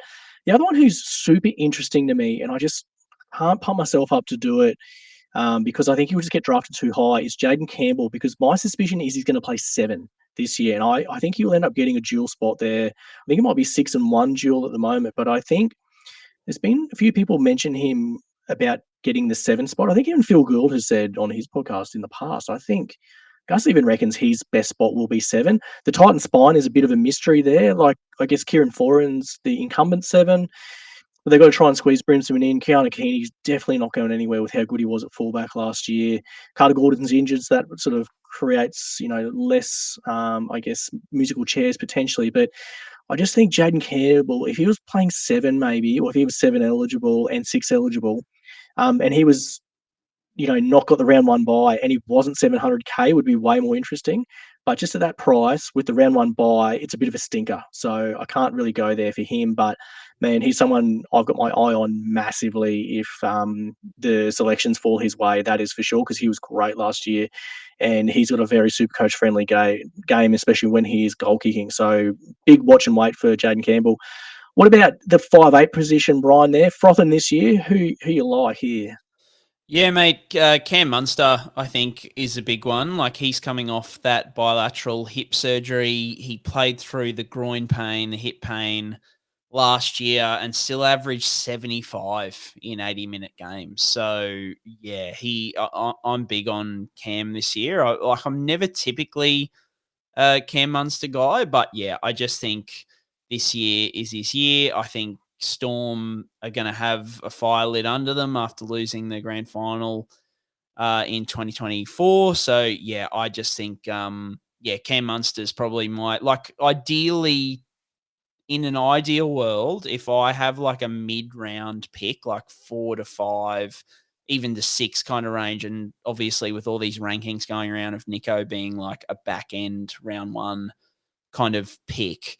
But if I can get like pick 4 or 5 and get Nico, Munster, Paps, or Hammer in round 3, like, I'm just laughing my way to the bank. That would just be my ideal start, I think. And I think with the way rankings seem to be, that's pretty doable at this point in time. Like, I don't think any of those picks are not achievable in the right draft. So that's kind of what I'd love is like a Munster in mid round 2, who's a guy who, in previous seasons has gone like late round 1. So I like buying the dip on him. Jerome Luai, I just think he's going to go the Tigers and have a bit like the Cleary thing. They're just going to have to feed him. He's just going to have the ball so much. So, yeah, I do like him. Even though he's going to a shitter team, I just think he's going to have the keys to that car, even though it might be a Daihatsu or something like that, but I being the Tigers, but I just still think, yeah, he's going to be hands on the ball a lot. Metcalf, I think everyone's on him from a classic perspective. He's goal kicking the other night. So he's an obvious one. But my last guy, look, I've ummed and ahed. I've been deep in study for the last few weeks, boys. I've been trying to emulate your picks in previous years, and I was like, what do I have to match up with here? And I think the big one is kind of not basement price, cheapy. So kind of that cheaper end of mid range. I think you want a guy who has the capacity to go on a bit of a run and earn multiple hundreds of thousands of dollars in cash. on the way up. And the most important component, and I've got a few in the CTW who I was probably going to go with, but I feel like the most important part of this pick for my, my late round pick, or my guy who's going to do well after not doing well in previous years is when I say his name as my guy, you guys have to laugh, because we both laughed at Simo when he said my boy Jermaine Asako. And we both laughed at James when he told us the conspiracy theories, put his tinfoil hat on with Tommy Talau. So, boys, I'm going to do it. Adam Dewey, he's my guy for 2025. He's not my injury by the year by any means. Yes. But I'm going back to Adam Dewey. I just think it's second season back from the ACL. He potentially could goal kick, depending on what they do with Coruscant. They've got pretty similar percentages, and your ACL, you can have 20 ACLs. It's not going to affect your ACL injury. Sorry. It's not going to affect your goal kicking all that much. Look, he might have looked like, 90 years old when he made a break last year, but surely he's had the whole off season to figure out those performance issues. He comes back killing it. So yeah, Dewey is my guy. He might not go all that late, to be fair. That is a component. And I'll give some guys who I like who will go late soon, because he is 5'8" eligible. So like 5'8's a bit of a dumpster fire. But I still think overall, me going back to Dewey after him being my injury by the year in 2023 to do his ACL like 5 rounds in, I think it fulfills the humor criteria that we need. And I can see you boys both shaking your heads. So I can tell I've done well. Simo, roast me. Let me know how far I am off the mark with Adam Dewey, because I'm hitching my wagon to him again this year. I just don't know whether to laugh or cry. I just want to reach out and like put my hand on your shoulder and just, I don't know. It's like we're at a rehab facility and you just can't let this guy go. It's just, everyone's had that mate that's had that one girlfriend that just keeps burning them. Like, oh no, it's all right. She's cheated on me 4 times, but I love her. And then just, I don't know, she was great when she was 17, but she's cheated on me for 10 years after high school. Here you are, still wanting Dewey, getting around you. Look, it's I have to laugh because, like, if you can pull this off, like, it's the best thing ever. Mate, the podcast has 100% success rate, so it has to come off. That's why I'm doing it. It's like it's written in the stars. It's got to happen. Look, you've got all the backing. Like, if anyone ever deserves to get Dewey right, it's you, because you've been in the trenches with him all this time, and we're all rooting for you. We're rooting for it because we love Dewey. He's a friend of the show, as long-term listeners will know. And yeah, look, I love the call because was it last year or 2 years ago when you were taking him round 1? So the history behind this is like nothing that we've seen before. The Tommy Talau call, the Gazako call. Like there was no burnt bridges to this extent. Like I think back in when Azarko was like second year at the Bronx, I think I took him maybe around 3 or 4 that one of those years. So like in terms of burnt bridges, I was a little bit to this extent, but nothing like round 1 to match this call if it pays off. So kudos to you. Bloody good call. I'm all about this, as I'm sure the listeners are. Before I say anything else, James, anything you want to comment on the Dewey situation? I want to say Tigers game's just got a whole lot more interesting for the Magic Sponge this year. I wasn't going to watch a Tigers game for life or death, but now I'm going to be tuned in very, very attentively. I guess, Brien, I do want to just rip your call here a little bit by saying backing a Tigers player is a ballsy move, just off the back of their three spoons that they've won in a row or whatever it is. It's a heck of a move. Like, I guess my intuition for backing Tommy Talau last year was actually just because Jess Surgis is a smoke show, and I was like, well, naturally, she's going to gravitate to a good football player because I put my faith in Jess. But you're putting your faith in Adam Dewey in the West Tigers. Like that is faith. If there has been, I think if anyone deserves it, it is you for making that call, putting your neck on the line there, and going, okay, I'm back on Adam Dewey, boys. It's happening again. I feel like there's between yourself and Simon as well. Like it kind of feels similar to Tavita Pangai Jr., who we speak about a lot on this podcast. And Simon, I know you've always been a fervent TPJ guy. It kind of has that sort of a vibe at the moment, Brian. We're going to be talking about Adam Dewey probably for many more weeks after this, in good faith, and hopefully for you enjoying the ride on the West Tigers wagon there. Like going to be a heck of a scene in 2025. I think the best thing about it too, Brian, is with a guy like Dewey, you're going to know early on. Like he's that sort of Supercoach player. Like if you think strictly from Supercoach perspectives, like the year when he broke out and it was his massive year, everything broke really right for him really quickly. Like I don't think he'll start slow and then come home strong for you. It'll just be you've either nailed this from the get-go or you'll be shit all year. And it is one or the other. It's going to be a good watch. It's going to be really good. Simo, can I get on the back of that? I just had a memory flashback in my mind. When Adam Dewey broke out, I remember watching that game, and I remember there was one play, he threw left to right, 30 metres, nut on chest. Like, it was that good. And I remember saying to you, I was like, I've got to waiver this guy. And then you said to me, what are you talking about? This is Adam Dewey, James. Don't do it. And I was like, no. I saw this one thing, and it's going to be good. I remember wavering him that year, and honest to God, it was by far one of the better decisions I've ever made. So, Brian, when you took him round one, I was like, hell yeah, like here for the journey on that, because there was just one play, and I distinctly remember it, and you were just rinsing me in Facebook messages saying like, have you ever seen this guy play rugby league? I was like, yeah, but I saw this one cutout. It was real good. And you're like, you're crazy if you think this guy's going to amount to anything from waivers. And anyway, it was one of the best things that ever happened. So just wanted to add that one in. That was a good memory. I just remember Simo was especially critical of. So, Brian, just because we're being critical doesn't mean it's not going to come to fruition, is what I'm saying. Mate, you watch him now, he won't even get picked in the team. Round one, they'll go like... Wait, Tommy Talau missed Vegas. Like, Tommy Talau missed Vegas, and he's just had a great year. Yep. Like, maybe that's a good sign. Who knows? Right. It's rugby league, mate.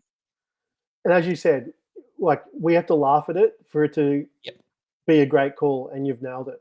So, well done. We're all about it. All right, let's move on. My like at the 5'8" position, I've got two guys, sort of later round picks. I do share your sentiments with Munster too. Just a bit of a side note there, Brian. I think for me, I would value Munster as late round one sort of valued player. I'm almost looking at Munster the same way we have his whole career, just about. Like at 5'8", he's just as safe as they come. He's in an elite team. He's an elite player. Like last year was obviously a bad year for injury for him, but yeah, if you can get any sort of value in him falling to round two in drafts, I'm all about that. But my two guys, I've got a couple here, sort of young up and coming players. I'm going to go with Kyo Weeks and Blaze Talangi as my two. Both of these guys are obviously, well, Talangi's a second-year player. Kyo Weeks has been around a little bit, but hasn't really nailed a spot in his career. He started off at Manly, had a rough game filling in for Turbo at Penrith, and sort of got written off, and probably rightly so. It was a bit of a high into nothing, I must say, that sort of day. But I do rate his talent, Kyo Weeks. I think a lot of people watching him last year were pleasantly surprised with like the acceleration, the speed off the mark. I think they forget that like he was a fullback sort of coming through. Initially at Canberra, he was playing in the halves, but then when they had the issues at one, he ended up going back there. So I do like buying guys that I think the talent is there with. It's just the job security isn't super certain because Chevy Stewart is someone that they do rate down in Canberra. So I think a lot of the downsides with Kyo Weeks are factored into his price is probably the good news and why I do like him. You don't have to reach for him in the 5'8" rankings. You can just settle for him. Like typically speaking, if you have a guy who's dual 5'8" fullback and he's playing fullback, we want those guys in Supercoach. And he's just not getting the love that a guy with that sort of dual position normally would. Like I've seen a lot of rankings out there where he's outside the top 10 5'8s, and And rightfully so. Like, I get it. His base is not good. He's not a base stat fullback. But in saying that, like, he's now had a full preseason knowing he's starting the year at the number 1 spot. So there is a world where his base could just naturally grow from being more comfortable in the position. Doesn't have to grow massively. It can just be like, he's not going to be a 20 run a game fullback. That's not his go. But if he can be sort of like your 12 to 13 run a game fullback, that's going to be enough for a guy with his acceleration, tackle busting, explosiveness. Sort of all about that. So love him as a late pick in the 5'8" spot, just because 5'8" sort of gets a bit iffy towards the back end. Don't mind him as a shout there. In saying that, look, you do need to pair him with someone because, the job security issues are there. If you can somehow pair him with Blaze Talangi, like both of these two guys, I'm so confident in the talent of both of these two players that one of them will be a bona fide SuperCoach starter this year. If you can get both of them and just cast that net over the two of them and just play both, I think it's great. If both of them pan out, which is a big if, but if they both pan out, the best thing is, like, Blaze is 5'8" CTW, Weeks 5'8" fullback. If they're both guns, which is a big ask, obviously, but you can play Weeks at 6, move Talangi to CTW, where you're most likely to play him. That's the dream. Just for listeners out there, you probably wouldn't want to do it the other way around. You wouldn't want to play Weeks as your fullback, ideally, which is why I would say Weeks at 6 and Talangi in the CT dub, just because fullbacks, which we'll get to later, like, it's just on a stack position. So if you're playing Weeks in your fullback spot, you've probably done something wrong. But as for Talangi, like, to speak to him, I just love him as a player, generally speaking. I think what you saw at Parramatta last year, like, he played every position in the back line outside of halfback. He played 6, he played 1, he played in the wing when he debuted, played a couple of games at centre towards the back end of the year. The bloke's just a footballer and he's versatile. You watch him play and he moves so smoothly, like a Dylan Brown, like a younger Val Holmes, that sort of level of player, like that balance, that strength that you love to see in these sorts of players. Like, when you see it, you just sort of look at it and go, that's class, and I think him going to Penrith, like, I get it. He's not going to be Jerome Luai, but I don't think Penrith want him to be Jerome Luai either.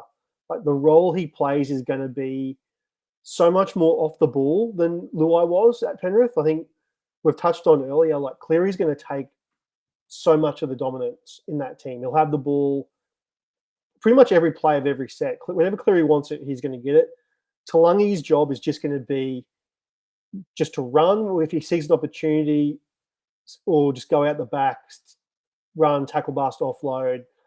A similar style to, like, a younger Munster, which is, funnily enough, like, just that sort of running 5'8" that hopefully over time he'll develop a bit more of a pass. Not to say he doesn't already have one, but obviously he's not Munster's passing game either. But yeah, love the talent of him, love the location, elite team. I think both of them are going to be really good this year. James, over to you. Who do you like at the 5'8" spot? You've just nailed a couple of throbbers there, Simo, so I'll do my best to follow suit. Mine's a bit of a Control-C, Control-V from Brien, though, sadly, so not too much to add. I think at price, Cam Munster is just a must-have, I think, in standard and draft setups. Really love him where you can get him. The round 2 buy is a bit of a kick in the dick, but, if you extrapolate that over the course of the year, you just write that one off and go with it. Luke Metcalf kicked goals in the trial. I think it's hard to pass him up at price. And I don't think you want to anti-pod him for standard setups either. Like, I just don't think that's the way you really want to set up your teams. I think you just got to go with the crowd for that one would be the way I'd talk about that. Brien, what about dislikes or someone that you're just not as keen on this year in the 6th spot? Yeah, mate, I struggled with this one, to be honest, because I'm not overly high on many 5'8s. It was kind of like Cam Munster for me. And then, the rest, not so much. I'm really shooting for Cam as much as I can. So Like my only two guys, and I think I wear everything that you say, Simo, about Blaze Talungi. He's just so good. Going to a better team, but I've said him and Galvin at price in Classic, just because I think both of those guys will play second fiddle to Luai and Cleary, and I just worry like how much pill they're going to get early on, where it's just going to be feed Cleary, feed Luai. And so from a Classic perspective, I just am not interested in either of those guys. From a draft perspective, I think they're going to pay off at some point. So I don't mind exactly what you're saying, like grabbing them at cost. But yeah, certainly from a Classic perspective, both of those guys, fading those. And then the other one, a bit like what you said, James, with Jaden Campbell. My thing with the Titans is there's just so many guys to fit into a few roles, right? Like they've got, I think they're talking about playing Kieran Foran at like 14 and then coming through the middle. They've got the guy from rugby, Carter Gordon, who I was just reading before he came on. Actually, he's been hospitalized with that back injury. I posted a thing about his back earlier this week, and yeah, apparently he's in hospital and they don't really know what's going wrong. So that sounds a bit, a bit concerning, but obviously until we get more news on that. But I just think for me, I just don't know whether the Titans are going to be that good this year. And so if they're not going to be that good, because they've got so many guys who can fit into so many roles, I could just see a bit of chopping and changing and guys going here, guys going there. Like, if they start 0-4 or something, just Kieran Foran come back in at halfback. Does Jaden Campbell go to 6? Does Brimson go to full? Like, what happens? There's just a bit of uncertainty there for me. So I'm actually a little bit down, and we'll get to Keeney in my dislikes for the fullbacks. But it's not that I don't like these guys. Like, I think they're all fantastic. And if you could guarantee me that Jaden Campbell will play the one role for the entire season and he will kick goals and all that kind of thing, then all about it. But I just think there's just the potential for a lot of chopping and changing at the Titans it just leaves me a little bit hesitant. Simo, what do you got? Yeah, just to comment on the Titans thing, I mean, like they'd be a great team to be playing with on like Rugby League Live or something on PlayStation. Just they've got powerful forwards, they've got speed out wide, Brimson at 6, Campbell at 7. Like you've just got elusiveness, power, speed. Obviously, Kinney at the back, just same thing. Just across the park, they've just got one of those teams you'd love to be playing on a video game, but they're just going to be one of those teams that are just going to have to outscore teams because defense is probably not going to be order of the day with a team like them. And I was sort of thinking about them the other day, like as sexy as that sounds, like all these fast, strong, elusive guys in one team, it's like at the end of the day, over the course of like a full season, you are going to need a halfback that can kick in play. And that's the thing with the Brimson Campbell combo. Like, it's not a video game. It is real NRL, and field position obviously counts.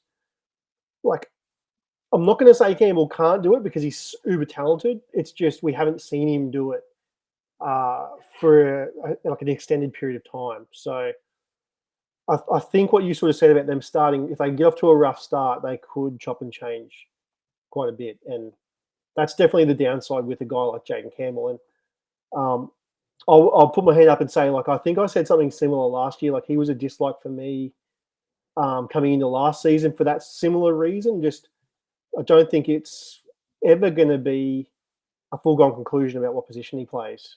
And he needs to nail it down. And they've been like this for a few years now. It's like, are they going to play Brimson at 1? Are they going to play Campbell at 1? Are they going to play Kinney at 1? Now it's like, who's playing 6? Is it Brimson at 6 or is it Campbell at 6? Like, it's just, hopefully this is the year we get clarity. It's just until we get it definitively, it is hard to, get out there and say, look, I'm definitively all in on this guy. So, totally see what you're saying about them as dislikes going into this year. I was a bit like you, just in general. It is hard at the 5'8" spot to really dislike people. It pains me to say it as a Queenslander because this bloke was just so good for us last year. Like clearly our best player in the last Origin when we got tailed up at home. That's Tommy Dearden. Just one of those guys that if you'd have him in your team, like he's never going to let you down from a watchability point of view. Like he's going to turn out week in, week out, give you everything he's got every week, and he'll try for you every week. It's just like he was like, I guess with Holmes leaving worries me a little bit. Like Valentine Holmes dropped off a lot last year from sort of the peak Val Holmes. I mean, Supercoach wise, he still scored well, but real life, he wasn't quite the player that he once was. With that being said, like Val Holmes, whatever shell of him we got last year is still going to be better than like the returning Kyle Laybut, sort of playing center this year for them. Like they're going to need to do something, whether it's Robert Derby out there on a wing or manufacturing Murray Talangi as a center. There's going to be someone else there that's not Val. And I think that's going to take away from Dearden because obviously the dummy, the show and go is a big part of his game. You watch it now and you just go like, it just keeps working. Like how do people keep falling for it? And I think everyone says it's like, don't take Dearden's dummy, don't take his dummy. And I just feel like there's a bit of when I look at the Cowboys, I just think they might struggle a little bit for points. They might struggle a little bit for structure. Dearden will have his days, don't get me wrong, because he's that good a player and he keeps coming all day for 80 minutes. He'll eventually get through, but I think over the course of the season, I just don't think he replicates sort of what he did last year, and I just don't see him averaging like 60 plus. And where you have to take him in a draft or what he's priced at in Classic, I just see a little bit of downside with him. So for that reason, I'm going to have him as a dislike, and probably not someone that. Well, I'll still draft him. Don't get me wrong. Like if he falls to a value, I've got no issue with sort of the player that is Tom Dearden. It's just more the situation. So he's someone that, yeah, I'm probably going to let someone else draft and just, yeah, move on to someone else later. What about you there, James? What are you thinking at the 5'8" dislikes? Just to wrap it up for the position, Dylan Brown is just someone I'm not as keen on, just off the partial ACL. I guess we've seen the risk with those ones with re-injury or progression there. I think there's the off-season chatter with contracts. The Eels, are they going to go well? You know, we get Jason Rolls at the helm. I think there's just more questions than answers.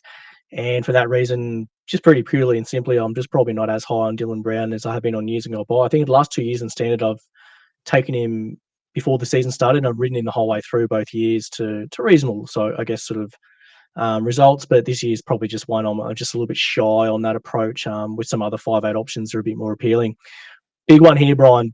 Favourite position, the marquee position. Oh, maybe not the marquee position, but it's just a position where you got so many different ways you can pick your poison at the centre wing spot. Who you're frothing in centre wing this year? There's just so many good combos out there, isn't there, that you can go about? Mate, I reckon we, between the three of us, could do an hour podcast on just our likes at the centre wing position. I need like 10 roster spots in the CTW. I've got so many guys who, yeah, just love it. I'm a big tackle bust offload kind of guy at CTW. Like I've said it in the past. Tane Milne was like a big guy of mine back in the day. Conrad Hurrell, these kind of, bigger units, or some would say a Val Tafare, kind of molds. These kind of guys, I love that. So yeah, I'm always looking for those kind of guys in CTW, and I've just got so many. I've tried to cut it down as much as possible. I think Ruben Garrick, I just want to mention him. He's my pick for CTW1. Like, I know that's not necessarily a super hot take, but I know, look, there is some concern there. He had 3 concussions in 2024, so it's not without risk. But I think, once again, we're trying to rely on our boy Tommy Turbo to be fit for the year this year. Manly have got a really good draw, one of the best draws going round. I was really impressed with Garrick at centre last year, goal kicking. So yeah, I just think like I'm not afraid to take Garrick like in that early round 2 kind of range and just kind of ride the upside there. If you can't get, because if you're picking early round 2, you're not going to get a piece of turbo or something like that. So if you're late round 1 into round 2, love picking Garrick there, and then you just get a piece of that Tom Trebojevic sort of upside, even though you're not picking in the top 3 picks. My guys who are picked outside of the top 10 CTW, who I like to kind of elevate to there, Paul Alamotti, RTS, Campbell Graham, Greg Marzu. I think Alamotti, he goal kicked last year at times, so there is a bit of inflation there, but I just think he is going to go from strength to strength. He looks like a really good player. He's in that Penrith system now. So, I'm all about him. RTS on the wing. I'm so excited for that. Hopefully this injury that he's got isn't anything major, because, RTS taking like 20 hit-ups a game. Talk about tackle busting. That is going to be insane. Greg Marzu, I think he had a bit of a down year last year, didn't have Ponga there. So, potentially, hopefully Ponga is a bit healthier this season, doesn't miss 12 weeks in the middle of it, and Marzu can cash in on that. And then, Campbell Graham, I've spoken about Adam Dewey and how I'm on that. But, I think Campbell Graham, it was pretty close with Nico, to be honest. I think they're kind of my top 2, but I have come to I've come to the conclusion that Campbell Graham is my injury by the year.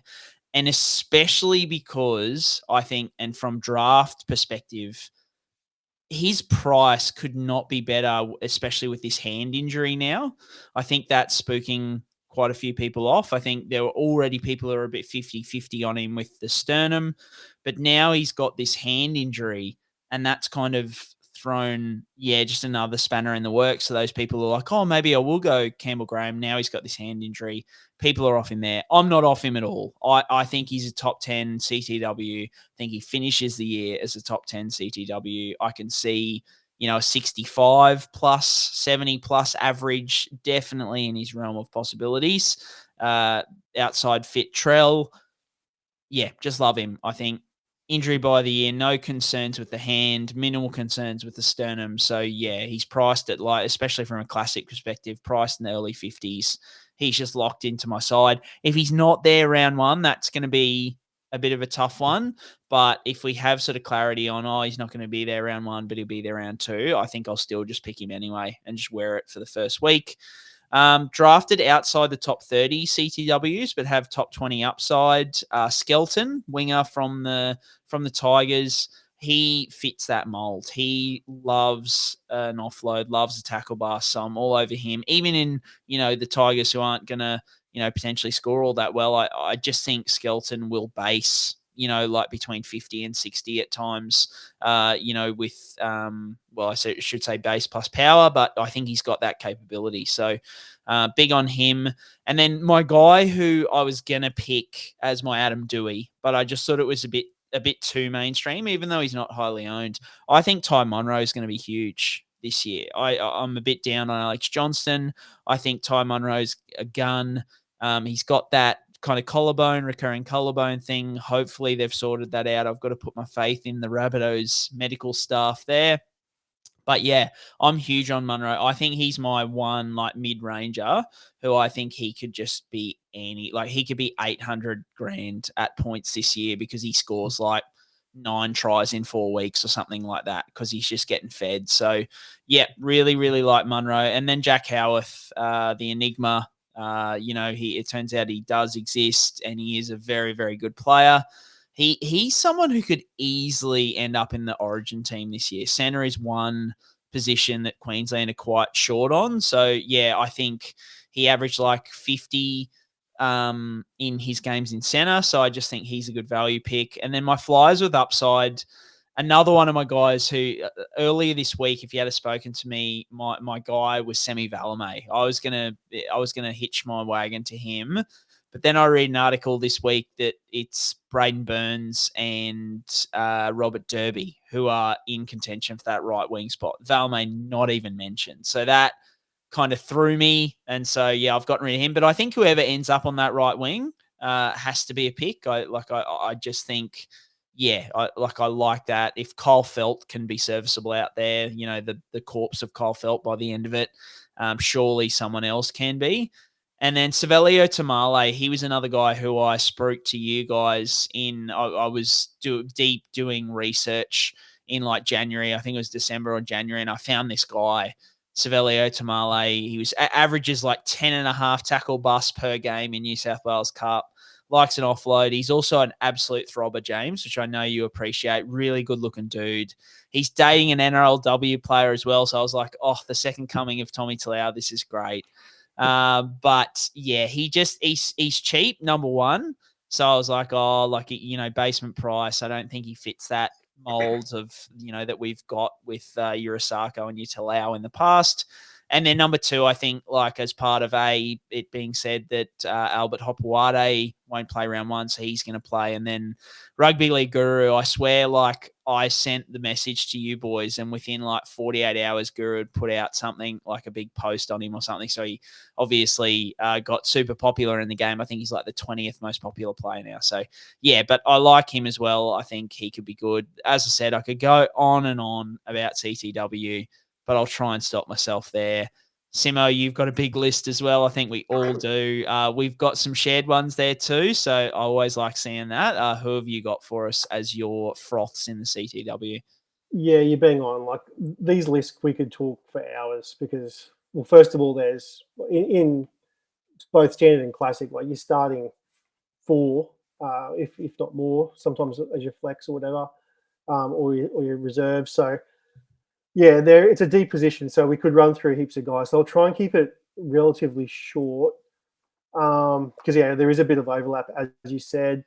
My sort of first main is just Herbie Farnworth. Like, we're talking about the elite guys at the position. I've got him 3rd in the CTW rankings this year. I don't think it's it's no surprise that this bloke is just an absolute gun. He's just, to me, the way he played the end of last year, watching him, he's at a point in his career now where he just owns the player he is. Like, he can I guess, impact games in multiple different ways.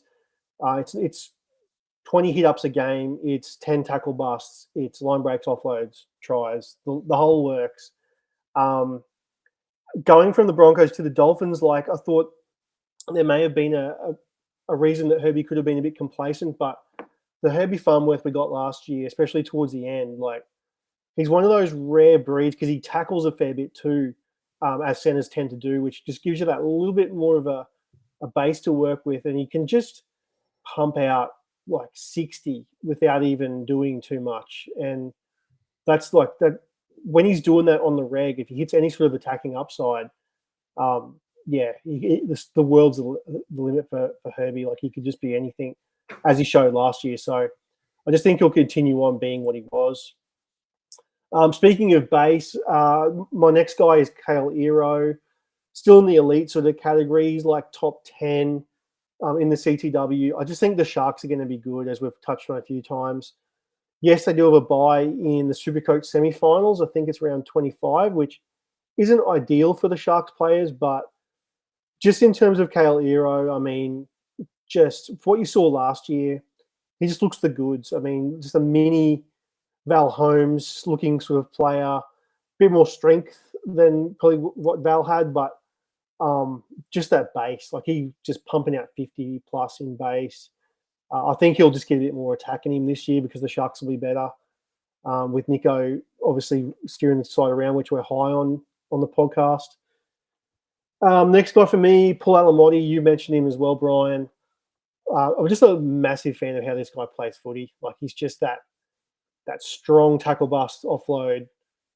He's just a man-child out there. And the fact that he kicked goals was really cool too, but obviously won't do a lot of that this year, provided Cleary stays healthy. But I think just Panthers backs, just in general. I mean, you could have had Casey McLean on this list because obviously there's a spot there for him as well. But I think we already touched on Talangi. I'm high on him. I think Alamotti's sort of the same sort of thing. He'll continue on being good because he's in an elite team that'll score points every single week. Same goes for the next guy. Had a shocking year last year, But I think Selwyn Cobbo moving back to a wing is just going to be money. Broncos third favourites for the premiership. They should be top 4 based on that. Being conservative, Cobbo should just bounce back and probably bounce back in a big way. I think he's a real good bet to be leading try scorer because when the Broncos are humming, Cobbo just always gets some, sometimes more. Doesn't shy away too much from a hat trick, old Selwyn, when he wants to. A couple other guys, RTS you mentioned, playing on a wing. I just think the Warriors are not going to be that good this year. As good as Chance played in trial the other day, I just worry about the Warriors dropping games early. I think the more games they drop, eventually the drums are going to start beating for RTS to go back to fullback at some stage. And if he does do that, then he'll be extreme value in both classic and draft. And even if he doesn't, moving to a wing, he'll have enough hit-ups and tackle busts. And obviously just being on the end of a back line, being a winger, you're going to get more tries. So there's a lot to like in RTS now, what happens with him there. Jack Howarth was another one you mentioned. I won't say too much more about him, just young and up-and-coming elite team. And the one boys, I'm going to go with it, Jermaine Asako. The name has come out of my mouth again. It feels a bit weird because he's now drafted. He'll average 100 now. Look at him go. Yeah. But, typical Asako, I reckon he left at least 3 or 4 tries on the park last year. He's prone to the butterfingers at times, and he can butcher a try as much as his highlight reel is insane, but also his low light reel is also insane because he has got that in him. So I'm backing him to just do a little bit more this year. I think he just was a bit off the boil last year. It wasn't bad, but he also wasn't what he was in the year before that. So I think if you sort of meet halfway there, I think he'll be a pretty solid sort of top 7, top 8 CTW. So pretty happy with him. I think he's got a bit of growth in his price in Classic as well. So the last 3 names here, Dylan Lucas. Just if CTW isn't a very high scoring position this year, which from year to year it can happen. Sometimes there's tries galore, sometimes there's not. If it's more of a lower try scoring year, you want that consistent base. I think Dylan Lucas will offer that. I think he'll lock down a 2RF spot there at the Knights. Pretty much just pump out 60 in base with, the occasional 70. He has 50 tackle upside every week. He has 15 runs a game. If he ends up, if it is left edge, which is possible, given that KPP is still iffy, Frizzell might even go into the front row. So it could be either side of the field, but especially if it is the left, his base and upside combo with Ponga on that left-hand sweep is just so juicy. So he could just be just super safe, easily top 10, maybe even just top 5, just because of the base and upside he possesses. Second last one, Dean Mariner. Similar reasons to Cobbo. He's playing centre though, which isn't as good, which I think provides a bit of value in Dean Mariner. Just rate the bloke. I think he's underrated in terms of what he offers as a centre because he has got that just electric speed. Obviously, he isn't super size. He hasn't got a massive size to his frame yet, but just if the Broncos are better, he'll be a nice little value play later in the draft. Probably not really a classic look in unless he really sets it alight early. And the last one is Connor Tracy. I've been super critical on my podcast about Connor Tracy playing fullback for the Dogs. I just don't think he's that good, to be quite honest. He was one of those guys that we were hoping, if he ever nailed down a role, he could really kill it. But he's kind of just found himself being just a pure base stat fullback, which is a bit of a shame. I don't want to pigeonhole him in that, but that's what it seems after 1 year. With me having him as a like, I'm going to back him in and hope that full preseason at 1, with the Dogs being a better team again in 2025. I don't think he'll be an amazing CTW, but I think he'll be 60 average, which is what he was last year. So He's one of the only dual CTW fullbacks getting around that are playing fullback that we've got. So for that reason, I've got to have him as a like, even though, yeah, there is a little question mark on sort of the talent, but I don't think he's losing the spot in saying that. So kind of playing both sides of the fence with him, but if he just gives you what he gave you last year, it'd be okay. So not too bad with Tracy. So a few names there. I won't harp on too much more. I'll hand over to you there, James, to let us know what you're thinking for the likes of thanks, Tim. I'm just going to back up on what you said about Selwyn Cobbo, and I guess, we are doing Froths and Fades tonight, but we are an injury podcast, as you boys well know, and Selwyn, I think just reminding ourselves last year, he had the rib injury and missed games. And then there was this Billy Slater, Kevin Walters bullshit conundrum. There was, Selwyn's resting. Oh, no, he's got a rib. Oh, no, we don't really know. There was all this like weird stuff happening behind the scenes there. Obviously, him and Kevy, it didn't sound like there was a huge amount of love lost there. But I thought the start of the Cobbo's year was very, very good. And then he faded deluxe down the end. So I think he had one try in his final 8 games. Subsequently, his average dropped off significantly. He's off contract still. I don't think he's got a long-term deal secured. I like him to secure the bag. He's also a heart pick. I like watching him play. Like he said, Simo doesn't mind a meat pie at Suncorp Stadium. He doesn't mind going for 3 on a night and going coast to coast on an intercept. So he's one of the better ones to have in your team from a watchability perspective.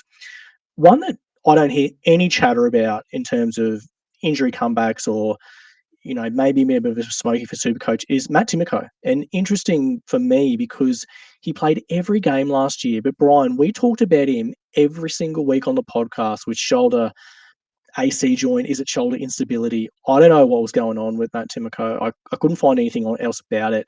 I'm starting with him in standard this year. That's a confident I'm about him. I don't think that's popular. But he played every game last year, so that's all 24 games. Only scored 4 tries. He kind of has that feel like, remember Jesse Ramian last year? Every year with Jesse Ramian, Simo, I know you guys spoke about it ad nauseum on the BDE podcast. It's like there's a SuperCoach phenomenon here, like just waiting to happen. It's a SuperCoach friendly game. When's it going to happen? And it happened with Ramian last year. I'm trying to manifest that in for Matt Timoko this year. So I don't think the Raiders will be as bad as everyone thinks. I think heaps of people are tipping them for the spoon. I can't really see that personally. I think there's worse teams going around than the Raiders. But I just like Matt Timoko this year. He's priced about 5'10" in standard, which is very similar to Campbell Graham. I actually like him more than Campbell Graham this year, Brien. I know that might be a red hot take, but he's just someone that I really was keen on last year. But every time he got up wincing with his shoulder, I just couldn't ever trade him in because he sort of had those big weeks at the start. He looked the goods, and then the shoulder injury happened. We don't really know the detail, but I like him this year. I think my injury by the year, Matt Timoko is the one. And one that's a bit more of a smoky, and he's probably not a super familiar name to a lot of people in the SuperCoach community, but I really like what I saw from Viliami Vailea. This is just, what do the eyes say? What are the vibes with this? Last year, he was late getting to the Cowboys from the Warriors. He had visa issues, so he got stuck in New Zealand for a fairly decent amount of time. So he had 18 games up there for the Cows, played right side and left side in the centres. Only got 2 tries in 18 games. He was very solid. Defensively, he was pretty good. The question is, can he make the leap and become, a better SuperCoach player? His base was solid enough. Like, it wasn't exceptional. But I just look at him and I look at the footwork. I look at the size. He's got all the attributes you could want. He's had a full off season there now. There was even this presser where he was on the presser. And he said, oh, yeah, Toddy Payton's like telling me to practice my goal kicking. Hits it left foot, apparently. And so imagine if at the end of the day, we've got like a like-for-like Valentine Holmes, almost like light replacement at the centre wing for the Cows. I can't really see him taking the goal kicking when you've got, Tom Duffy in the building and also Scotty Drink. But anyway, it's just a weird comment to make if he wasn't actually half talented at doing the damn thing. So I just thought that was interesting. And I really like Viliami Vailea. I really want him for draft setups. And I'm that close to getting him in standards. But he's awkwardly priced. He's 410, I think he's priced at. So it's just you're 90 grand away from Campbell Graham, or you get someone at a lower price where you can make money. He's really awkwardly priced, but just the eye test, and I just like everything about him, and I just think there's just a massive amount of upside to him in his game this year. Also, I think we've talked about guys that come from the Penrith system. I think those guys at debut, he was only 18, I think, when he debuted for the Wars, and he's got a good highlights reel already, and less than 30 games played or 40 games played of NRL. I just think there's there's the makings of a play here. I want to get on board and ride this train for the start of 2025 with Viliami Vialia. So that would be the one that I'm frothing on the most. So a few left to field there for me, boys. We might just go straight into the fades at centre wing there. I guess very quickly, who are you fading this year, Brien? Yeah, no, I haven't got too much to say here because we all love CTW, so I'm not going too hard. I think Val Holmes is an obvious one going to the Drags. I'm not confident in that change, so I think at his price, no thanks. Jacob Kiraz to start with, I just think coming off this back, I think especially from a classic perspective, I'm just a bit hesitant in draft. I back him to come good over the season, so I'd still be pretty happy to take him quite high. Dom Young, Simo, you said earlier, Roosters potentially a new team. Dom Young is very attacking stats heavy. He's not a big base stat winger, so I'm not overly fussed on him. And then there's a bit of a theme here with my Titans, AJ Brimson. I've said it all along. I think AJ Brimson is a really, really good fullback. I don't know whether he'd be termed an elite fullback, in that I think his ball playing probably lacks a little bit, but his best position is fullback. I think if he's playing anywhere but fullback, I'm not all that interested if he's at center, if he's at 6. I don't think he's got that good a kicking game last time I checked. So, yeah, another one of those ones where I'm like, if the Titans lose 3 in a row, the first thing will happen, Brimson out of 6, Campbell to 6, and then does Brimson go to center? Does he go to 14? Where does he, it's just too uncertain for me. Simo, you're pretty similar to me by the looks. Yeah, well, you and I matched up quite a lot here. I'm with you on the Val Holmes thing. You can kind of tell from my sentiments on the podcast that I'm sort of, I'm sad to say I'm more concerned about we're seeing the end of Val Holmes' career. Might just be a bit of a Queensland bias thing as well. Just didn't obviously have his best games at Origin either, but moving down to the Dragons, it just doesn't seem like a super good fit. Obviously, he'll kick goals still, but I don't know. I'm just with Flanagan inside him instead of Dearden. I just don't see quite as many tries as what we've come to know with Val Holmes. So he'd be a fade for me. Dom Young as well. I think he's probably, arguably my biggest bust in the CTW position. I'm most down on him more than consensus, more than any other player, just about.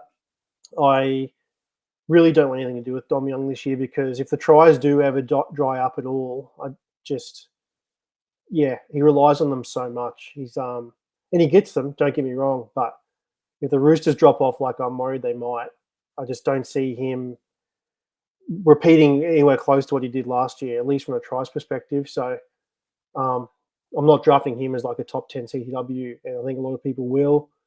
So I'm staying away from him. Another real controversial one is I'm a bit down on Lomax compared to the community as well. I've got him ranked 6th at CTW in my draft rankings.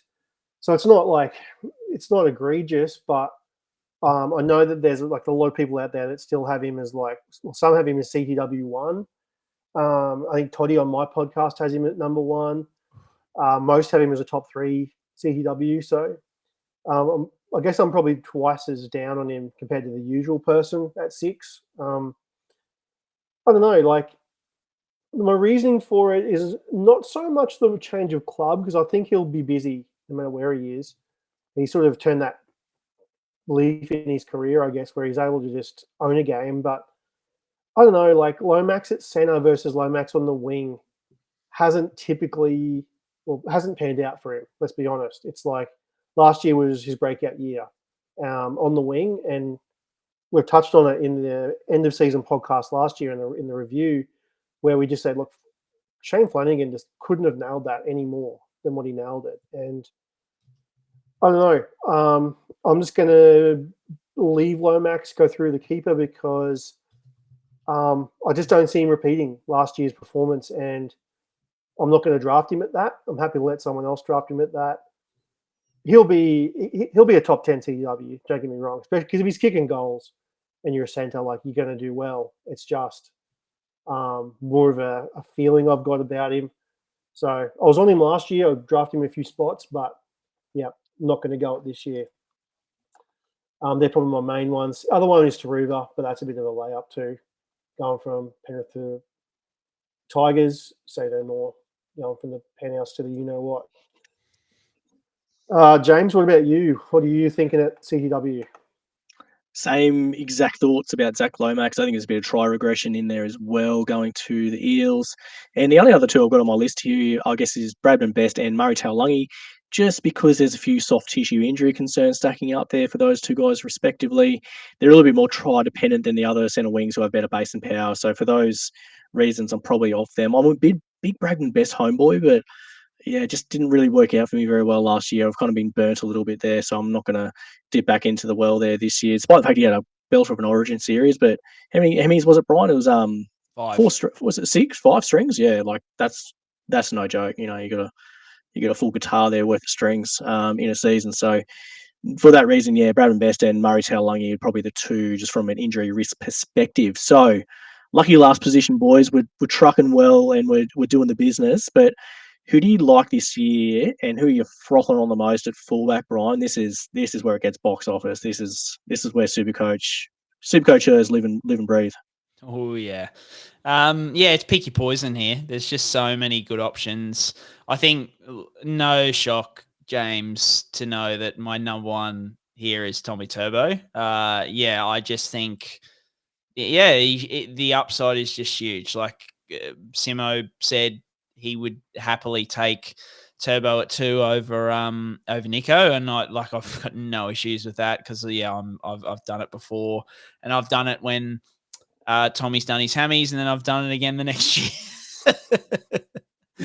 I just think he can win you the comp, and he can score points at a rate that, like some games last year, you just watch him and he might not even be on 40 with 20 to go, and he'd finish at 140, and you're just like how does he do that? So yeah, I just think Turbo is just someone, especially from a classic perspective, I just don't see how you start without him. A, because the draw, they've got so many at home to start with, and B, it only costs you one trade to get rid of him. Then, if he gets injured, it's one trade, he's gone.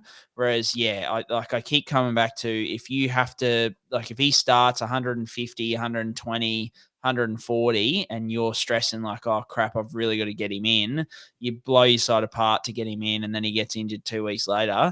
You've missed out on those awesome scores. You've spent 2 trades getting him in and out. Just no, don't do it. Just start with him and captain him. Like, I think it's like 4 of the first 5 weeks. Just do it and be happy with your decision. Reece Walsh, I think that's like a Bronx are going to be better kind of situation, and I think Walsh is getting better as he goes. We all know our thoughts on Kevy as a coach, James. So I think like having some form of more structured coaching rather than a best mate might be a good thing for Reece Walsh. And then perhaps I've said it before, if like last year's almost arguably as bad as it's going to get for Paps performance wise. Like, he comes back from an ankle fracture dislocation. He fractures his fibula again. He's still working through the fractured patella, and he averages 67 in healthy games. So games that he played 80 minutes. So yeah, I think if 67's his floor, like, he can easily average 75. One that's gone under the radar, and I hadn't even posted about, Nick Meaney had hip surgery along with Munster over the off season. So like, Nick Meaney's a good goal kicker, but he's certainly not a sharpshooter by any means. So there's a world where Paps could get the goal kicking back at some point. I really like Pappenhausen as if you miss out on those guns. Or, as I said, if you can get Nico Hines at value, I really like him as like a 3rd round pick. But boys, I think I'm in on the perfect pod, or talking to the 2 perfect people about this next theory. Because my big theory going into drafts this year, and especially I'm going to throw to you, Simo, as the commish in our NFL fantasy league, and you live and breathe NFL fantasy more than anyone I know. So my theory is that if you play NFL fantasy, quarterbacks are the best scorers, right? They're the best scorers year in and year out. But there is so many good quarterbacks that quarterback is almost ignored in the early rounds of most leagues in NFL fantasy wise, unless you have a league where all of a sudden you're starting 2 quarterbacks, for example. But otherwise, from a quarterback perspective, it's like, I know they score the most, but I'm happy to just leave them because I'll get a good one at some point, right? I'm at that point with fullback. I think if you play in a captain's league, it's different because you're doubling up that score, but most of us don't play in captain's leagues because we're not idiots.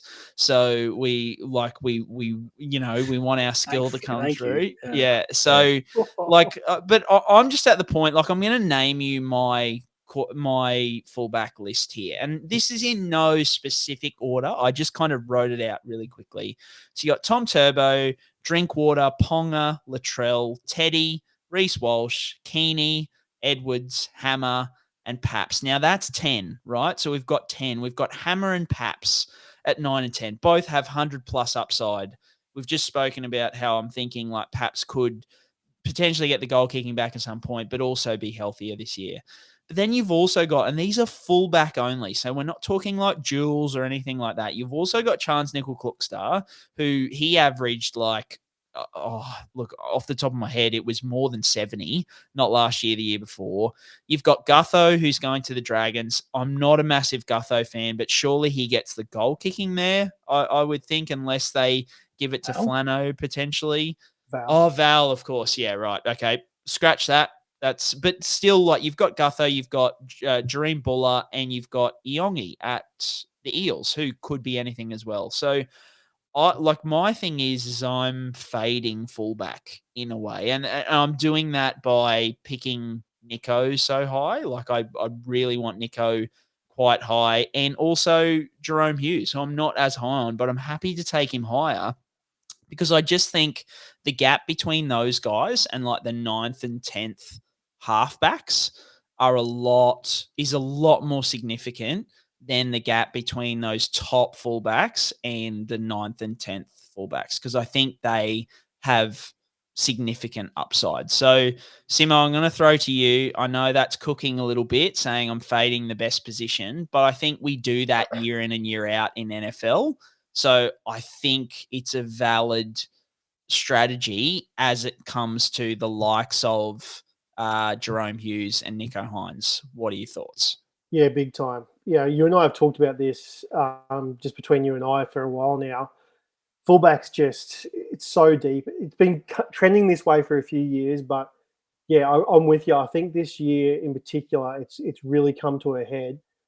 In terms of drafting, like, to your point, if you're someone picking, say, back end of round 1, and you're drafting Dylan Edwards, and like, say on the turn you go for feeder Dylan Edwards, something like that, because you can't argue with the value you're getting for Fafita or Angus Crichton or whoever you've got as your top ranked 2RF.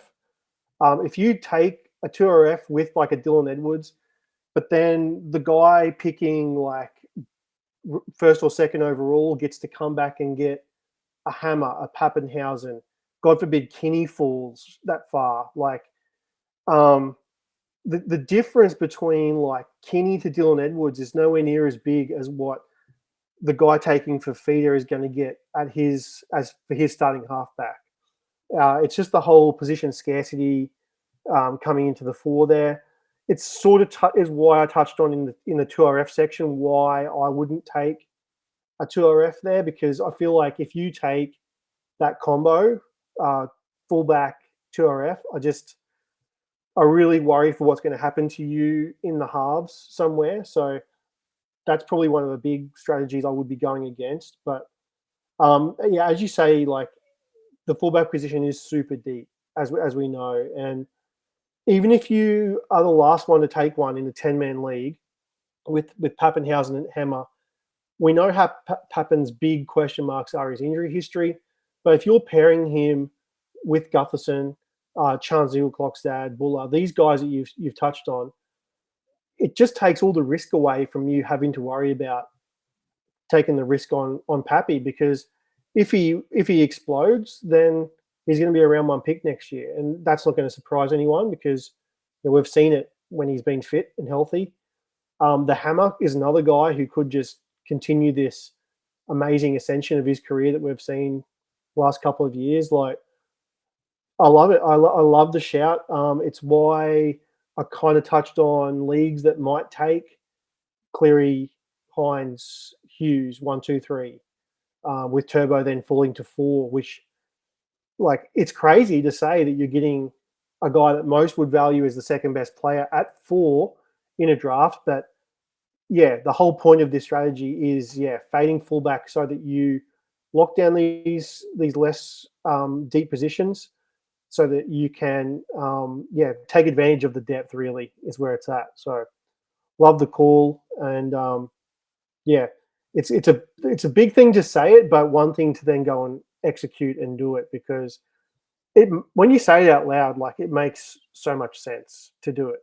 It's not the sexy thing to do.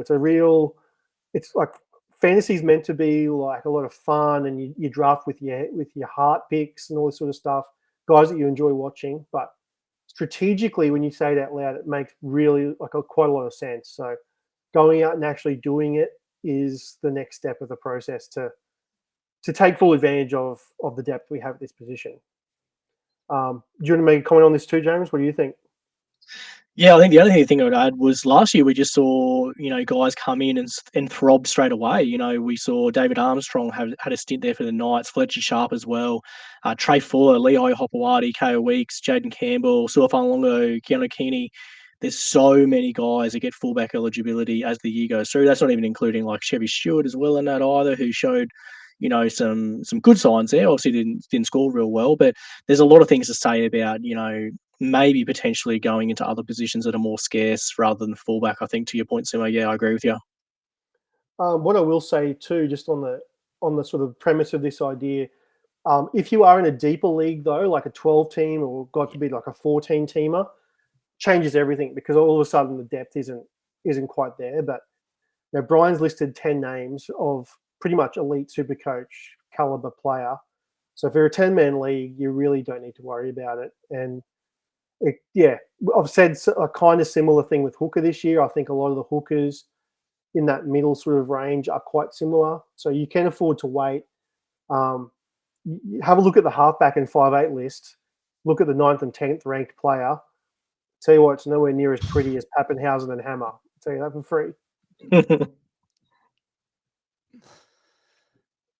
No, mate, I think, look, that's kind of where I'm at with it. And it's not that you would, you would turn down, like, if you're in mid to late first round and all of a sudden, the like Hines and Hughes have gone, and you're sitting there choosing between like a Latrell, like I wouldn't go like Cam Munster over Latrell, for example, like as like a, just an example where you could find yourself in. Like, I'm not that far fading fullback, but I just think for those kind of guys, like if you got into the second round and it was maybe like a Teddy or a Keeney, and I'm tossing up, depending on what your rankings are, your personal rankings, whoever's out there listening. But yeah, I maybe might take a Munster over those guys, because I can turn around then.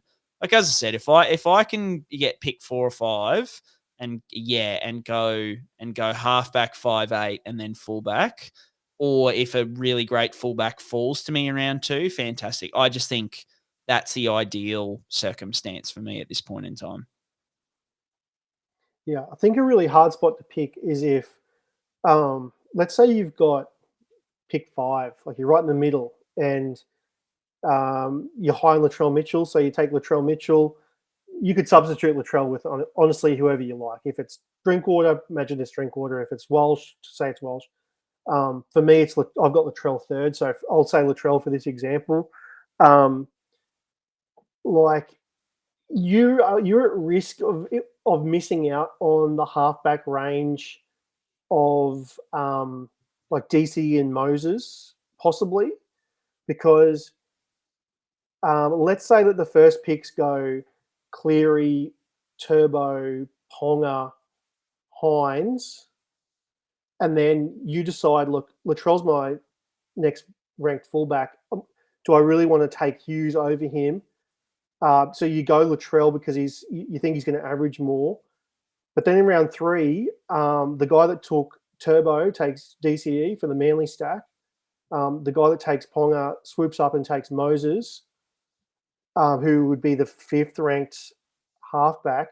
Your next best halfback you're looking at is probably Luai, Adam Reynolds.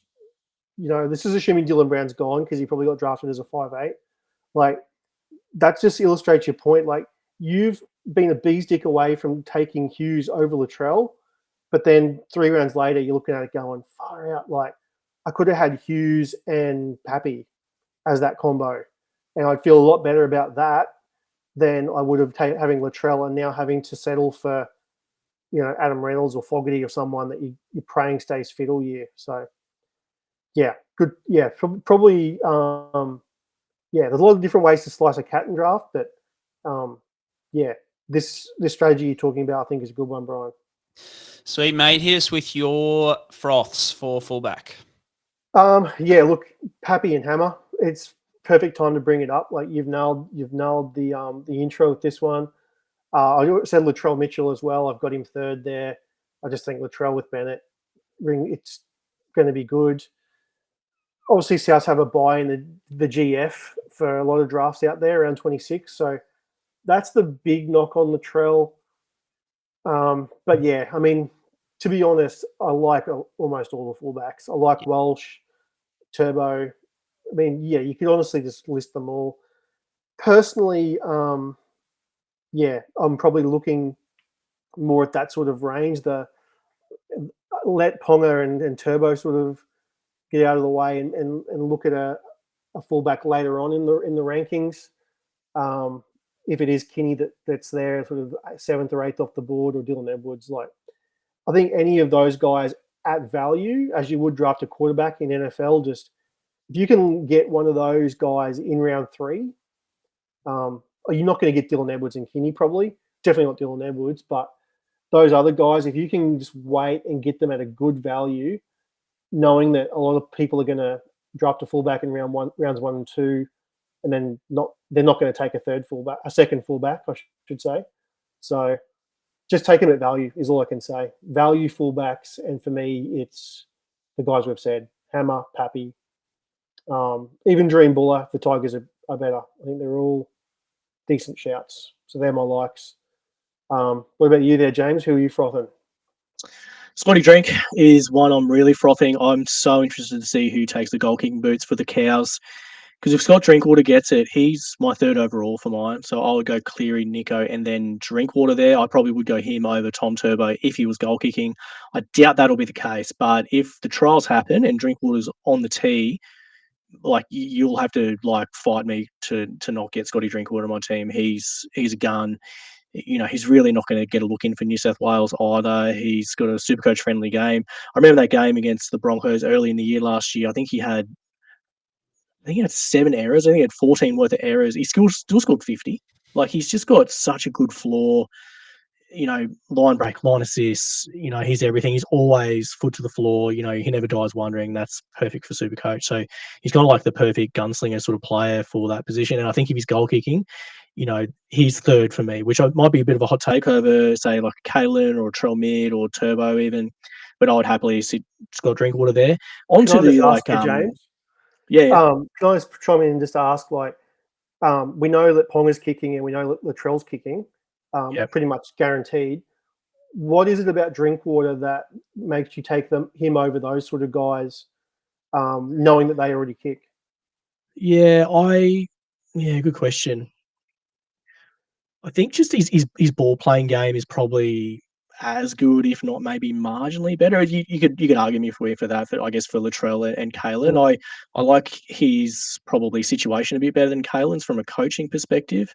Latrell's got the injury history as well. Kalen's got a little bit of an injury history. That's not a guarantee that happen again, but Scotty Drink's been generally a little bit more durable.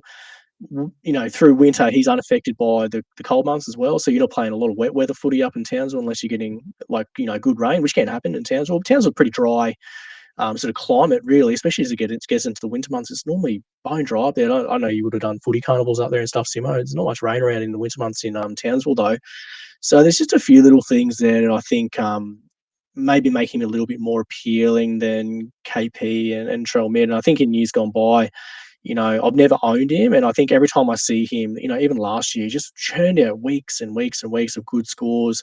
And when the Cows get a matchup, he throws it down. He's kind of like Latrell in that sense. Like Latrell, when he gets a good matchup, you're just like, oh, just put the C on him. Latrell's going to go 100 here. It just happens like that for Drinky as well. So, yeah, there's just a little bit more there that I like in Scotty Drinkwater, and I think he's a little bit less risky than a Kalen and a Trell Mitt, to be honest. So, yeah, if he was goal kicking, like, holy geez, it would be next level for me if that did happen. If he isn't, which probably is the case, he probably fits in, I don't know, he's about that 8 or 9 range last year, I think, from memory, and I think he's probably a little bit higher than that. He might be in that 6-7 range. I think it just depends on your preference, whether you like Teddy, whether you like Walsh, whether you like Drinkwater. You're just going to lean into what you want to lean into there, to be honest. The other thing I want to say about fullbacks I like Oyongi as well, because you look at his stats from New South Wales Cup, like runs, run meters, they're all elite. You trust the Penrith system there. They churn out throbbers every year. And again, we see way more opportunity for fullbacks once they get a gig to make good coin. So I know there's going to be a lot of people in standard with the flex position. They're going to run 3 big fullbacks. I probably just want to run 2 and have a Yongi in there, and hopefully he can generate some coin. I can move him on to something else. Would be the way I want to do it, because I think that's just a really good opportunity to make a bit of bank. So that's the reason why I'm sort of probably going to set my team up that way to start with. What about people that you're probably not as high on as consensus, Brien, or someone that you're fading slightly in the fullback spot? Yeah, mate, this is all splitting hairs kind of stuff. I think to Simo's point, I like most of them, right? Like I think whoever you pick has high upside, and I like them. My splitting hairs one, Keeney, for all the reasons that I said with the Titans, as good as he was last year, I can absolutely see a situation where something happens and Des is like, okay, AJ Brimson back to fullback, especially Des, the mad scientist. You never know what he's cooking up. So that is there's not many guys. I know it's very unlikely, but there is more than zero chance that he at some point is playing cup, for example, which just, you can't say for a lot of the other fullbacks. Drinky, for the reasons that you said about I think a lot of people are valuing him as if he definitely has the kicking. And I think not a lot of people have seen or heard about Tom Duffy and how good he is. So I think if anybody's valuing Drinky as a kicker, I don't think that's locked in. Teddy, with the age, different team with the Roosters and the concussion concerns. And then, Dylan Edwards, he'll lose the goal kicking that he, had so much of last year. So I just think that's a little knock on him. But I like them all. I'm definitely splitting hairs there. Simo, what do you got? Yes, it is hard with the fullbacks. For me, you kind of got the sense early in the podcast, I'm down on the Roosters prospects this year. So just that alone, it would be enough for me to not take Teddy in round 1. I know he'll go there. We know this. You can't have like a 90-odd average and not go early in a draft, but I won't be doing it. It's not my cup of tea this year. I'm happy to let someone else take that. Teddy will still score well because that's just what he does. He just has the team on his back. But I'm just not sipping the Teddy Kool-Aid this year, so I'll pass on that. Nickel Clockstad, I also mentioned earlier, I think the Warriors will struggle. Question marks over whether he stays at 1. Could easily see Roger and him doing a switcheroo or Chance to centre, Roger to 1, that sort of stuff. So, in terms of the guys sort of outside the top 10, if I was pairing Pappy with someone or Hammer with someone, I'd probably try to lean away from Chance. I probably would say Buller, Gutherson. I'd rather have them over Nickel Clockstad. And Dylan Edwards too, like you said him too there, Brien. Like on my podcast, I made a comment that outside of Suafar Longo, I think Dane Laurie's like one of the most valuable late round picks in a draft because especially if you're playing a flex in your league, Dane Laurie can just sit on your bench, whether you own Edwards or not. Edwards obviously had the knee issue in Origin last year. The bloke just has sometimes 30 carries a game, and the wear and tear on his body, and it should be more this year with Cleary running the ship with no Luai around. You'd imagine that you'll see Edwards play both sides of the field a bit more. He'll be on the ball a lot more, a lot of work, and he can do it. But like, if he does go down, we've seen Dane Laurie be amazing, and we know he's going to be amazing because it was only this time, 6 months ago, that he was churning out massive scores from a SuperCoach perspective. So, if you have Laurie on your bench and Edwards goes down, and you can play Laurie in the flex spot, you got to love that. So, I'm not down on Edwards for performance wise, but I will just mention him because it does segue to Dane Laurie, and who I kind of like as a late round pick just in case, because you just never know. What about you there, James? What do you think at fullback fades? Yeah, probably just on the Drinky topic that Brien mentioned there. It's interesting when you look at the numbers, small sample, Drinky hits it at 79%, which is the same as Val, and Duffy and Cup hits it at 73%. So there's a bit of a difference there. It's just a small sample, so who knows what's going to happen there. I think that's why I'm just getting a little bit aroused at the thought of Scott Drinkle bombing a few over with the left boot there. Like, it could just be something next level, like we've never seen. So other guys I'm probably not as high on. I think Will Kennedy, we sort of haven't mentioned Will Kennedy, but Brien made that list of 14 players and left Will Kennedy, and also, who'd you leave off there as well? The Bulldogs, probably, I think the Bulldogs fullback was the other one as well, Connor Tracy. Yeah. So we left Will and Connor off it, so we could probably say we're just intrinsically fading them just because reading between the lines. I think Will Kennedy, it's a bit of a make or break year, isn't it? Last year there's a conversation around, can the Sharks get to the big dance with Will Kennedy as your fullback or not? I think there might be an opportunity for, maybe a younger guy or someone to get blooded into that position. I think Cade Dykes has been spoken about. He's a year removed from ACL now, Brien. So I think that might be a bit of a watch and wait type prospector type situation if they feel like Will Kennedy's not quite doing the business. The other thing would be, I know some people postulated even Nicho Hynes going to fullback. There is an option as well. Like, imagine if that happens. I mean, take him at 2 overall, lock it in, lock it and load it. The one I do want to just wrap up the fade section here, Brien, is and to you as well, Simon, is we actually faded this guy enormously, but his fortunes have changed massively. We did fade Hamiso Tabuai-Fidow enormously because there was a soft launch of the relationship with Jamie Chapman. Then it got removed and taken down. So we went, Hammer, that's a fade. We're fading you this year if you're going to make bad decisions like that. But they're back on. So he's off the fades list. Hamiso's back in the Froths list because him and Jamie Chapman look like they're pretty solid. There's some cute stuff going up on stories. There's a few people getting tagged in certain photos. It all looks very nice and very good. And as we know last year, like, if you're worrying about who to get in your team, just back in a guy who's got an absolute NRLW worldie as his official partner, and I think you're going to go well. So we'll take Hamiso off the phase list and put him purely in the crosshairs of the Froth list. And I think, Brien, if you could get him on the swing in round 2 or round 3, imagine the scenes. You got Hamiso on your team. He's got Jamie Chapman on the hip. I mean, life would be good. Could 2025 get any better? I mean, Jesus, sign me up.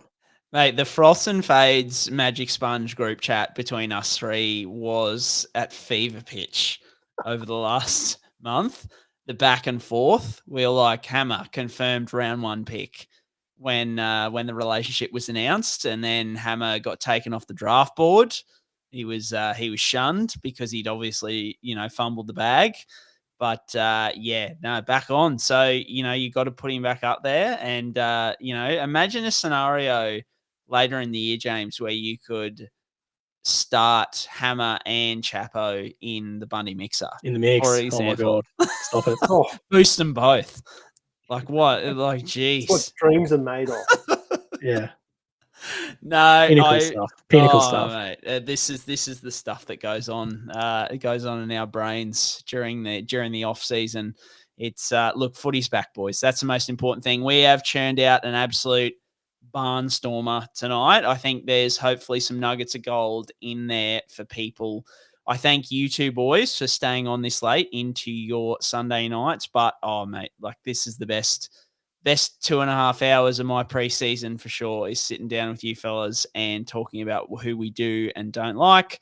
And then we can sit down at the end of the year and see how wrong or right. Well, hopefully more right than wrong, but it seems to be very rare. But we have fun while we do it, and that's the most important thing. So thanks for coming along to listen to me talk about Adam Dewey and help me with my therapy session. But Simo, particularly, thank you. I know you guys are in big prep time. This is especially being a draft podcast, this is the busiest time of year for you guys. So if there's any drafters out there who need more information, the deep dives that you guys go to, where do they find you?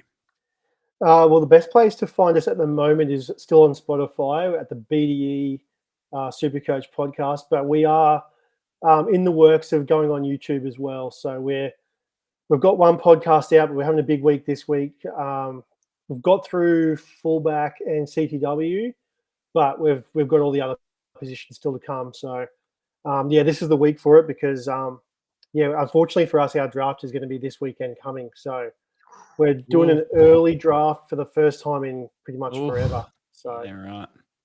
We'll be churning out massive content this week, trying to get front row, second row, halves, 5'8" hooker. Try and smash that out. But yeah, in the long term, you can find us on YouTube, in a couple of weeks or so once we figure it all out. But at the moment, hit us up on Spotify, BDE SuperCoach podcast. Love it, mate. Or on Twitter.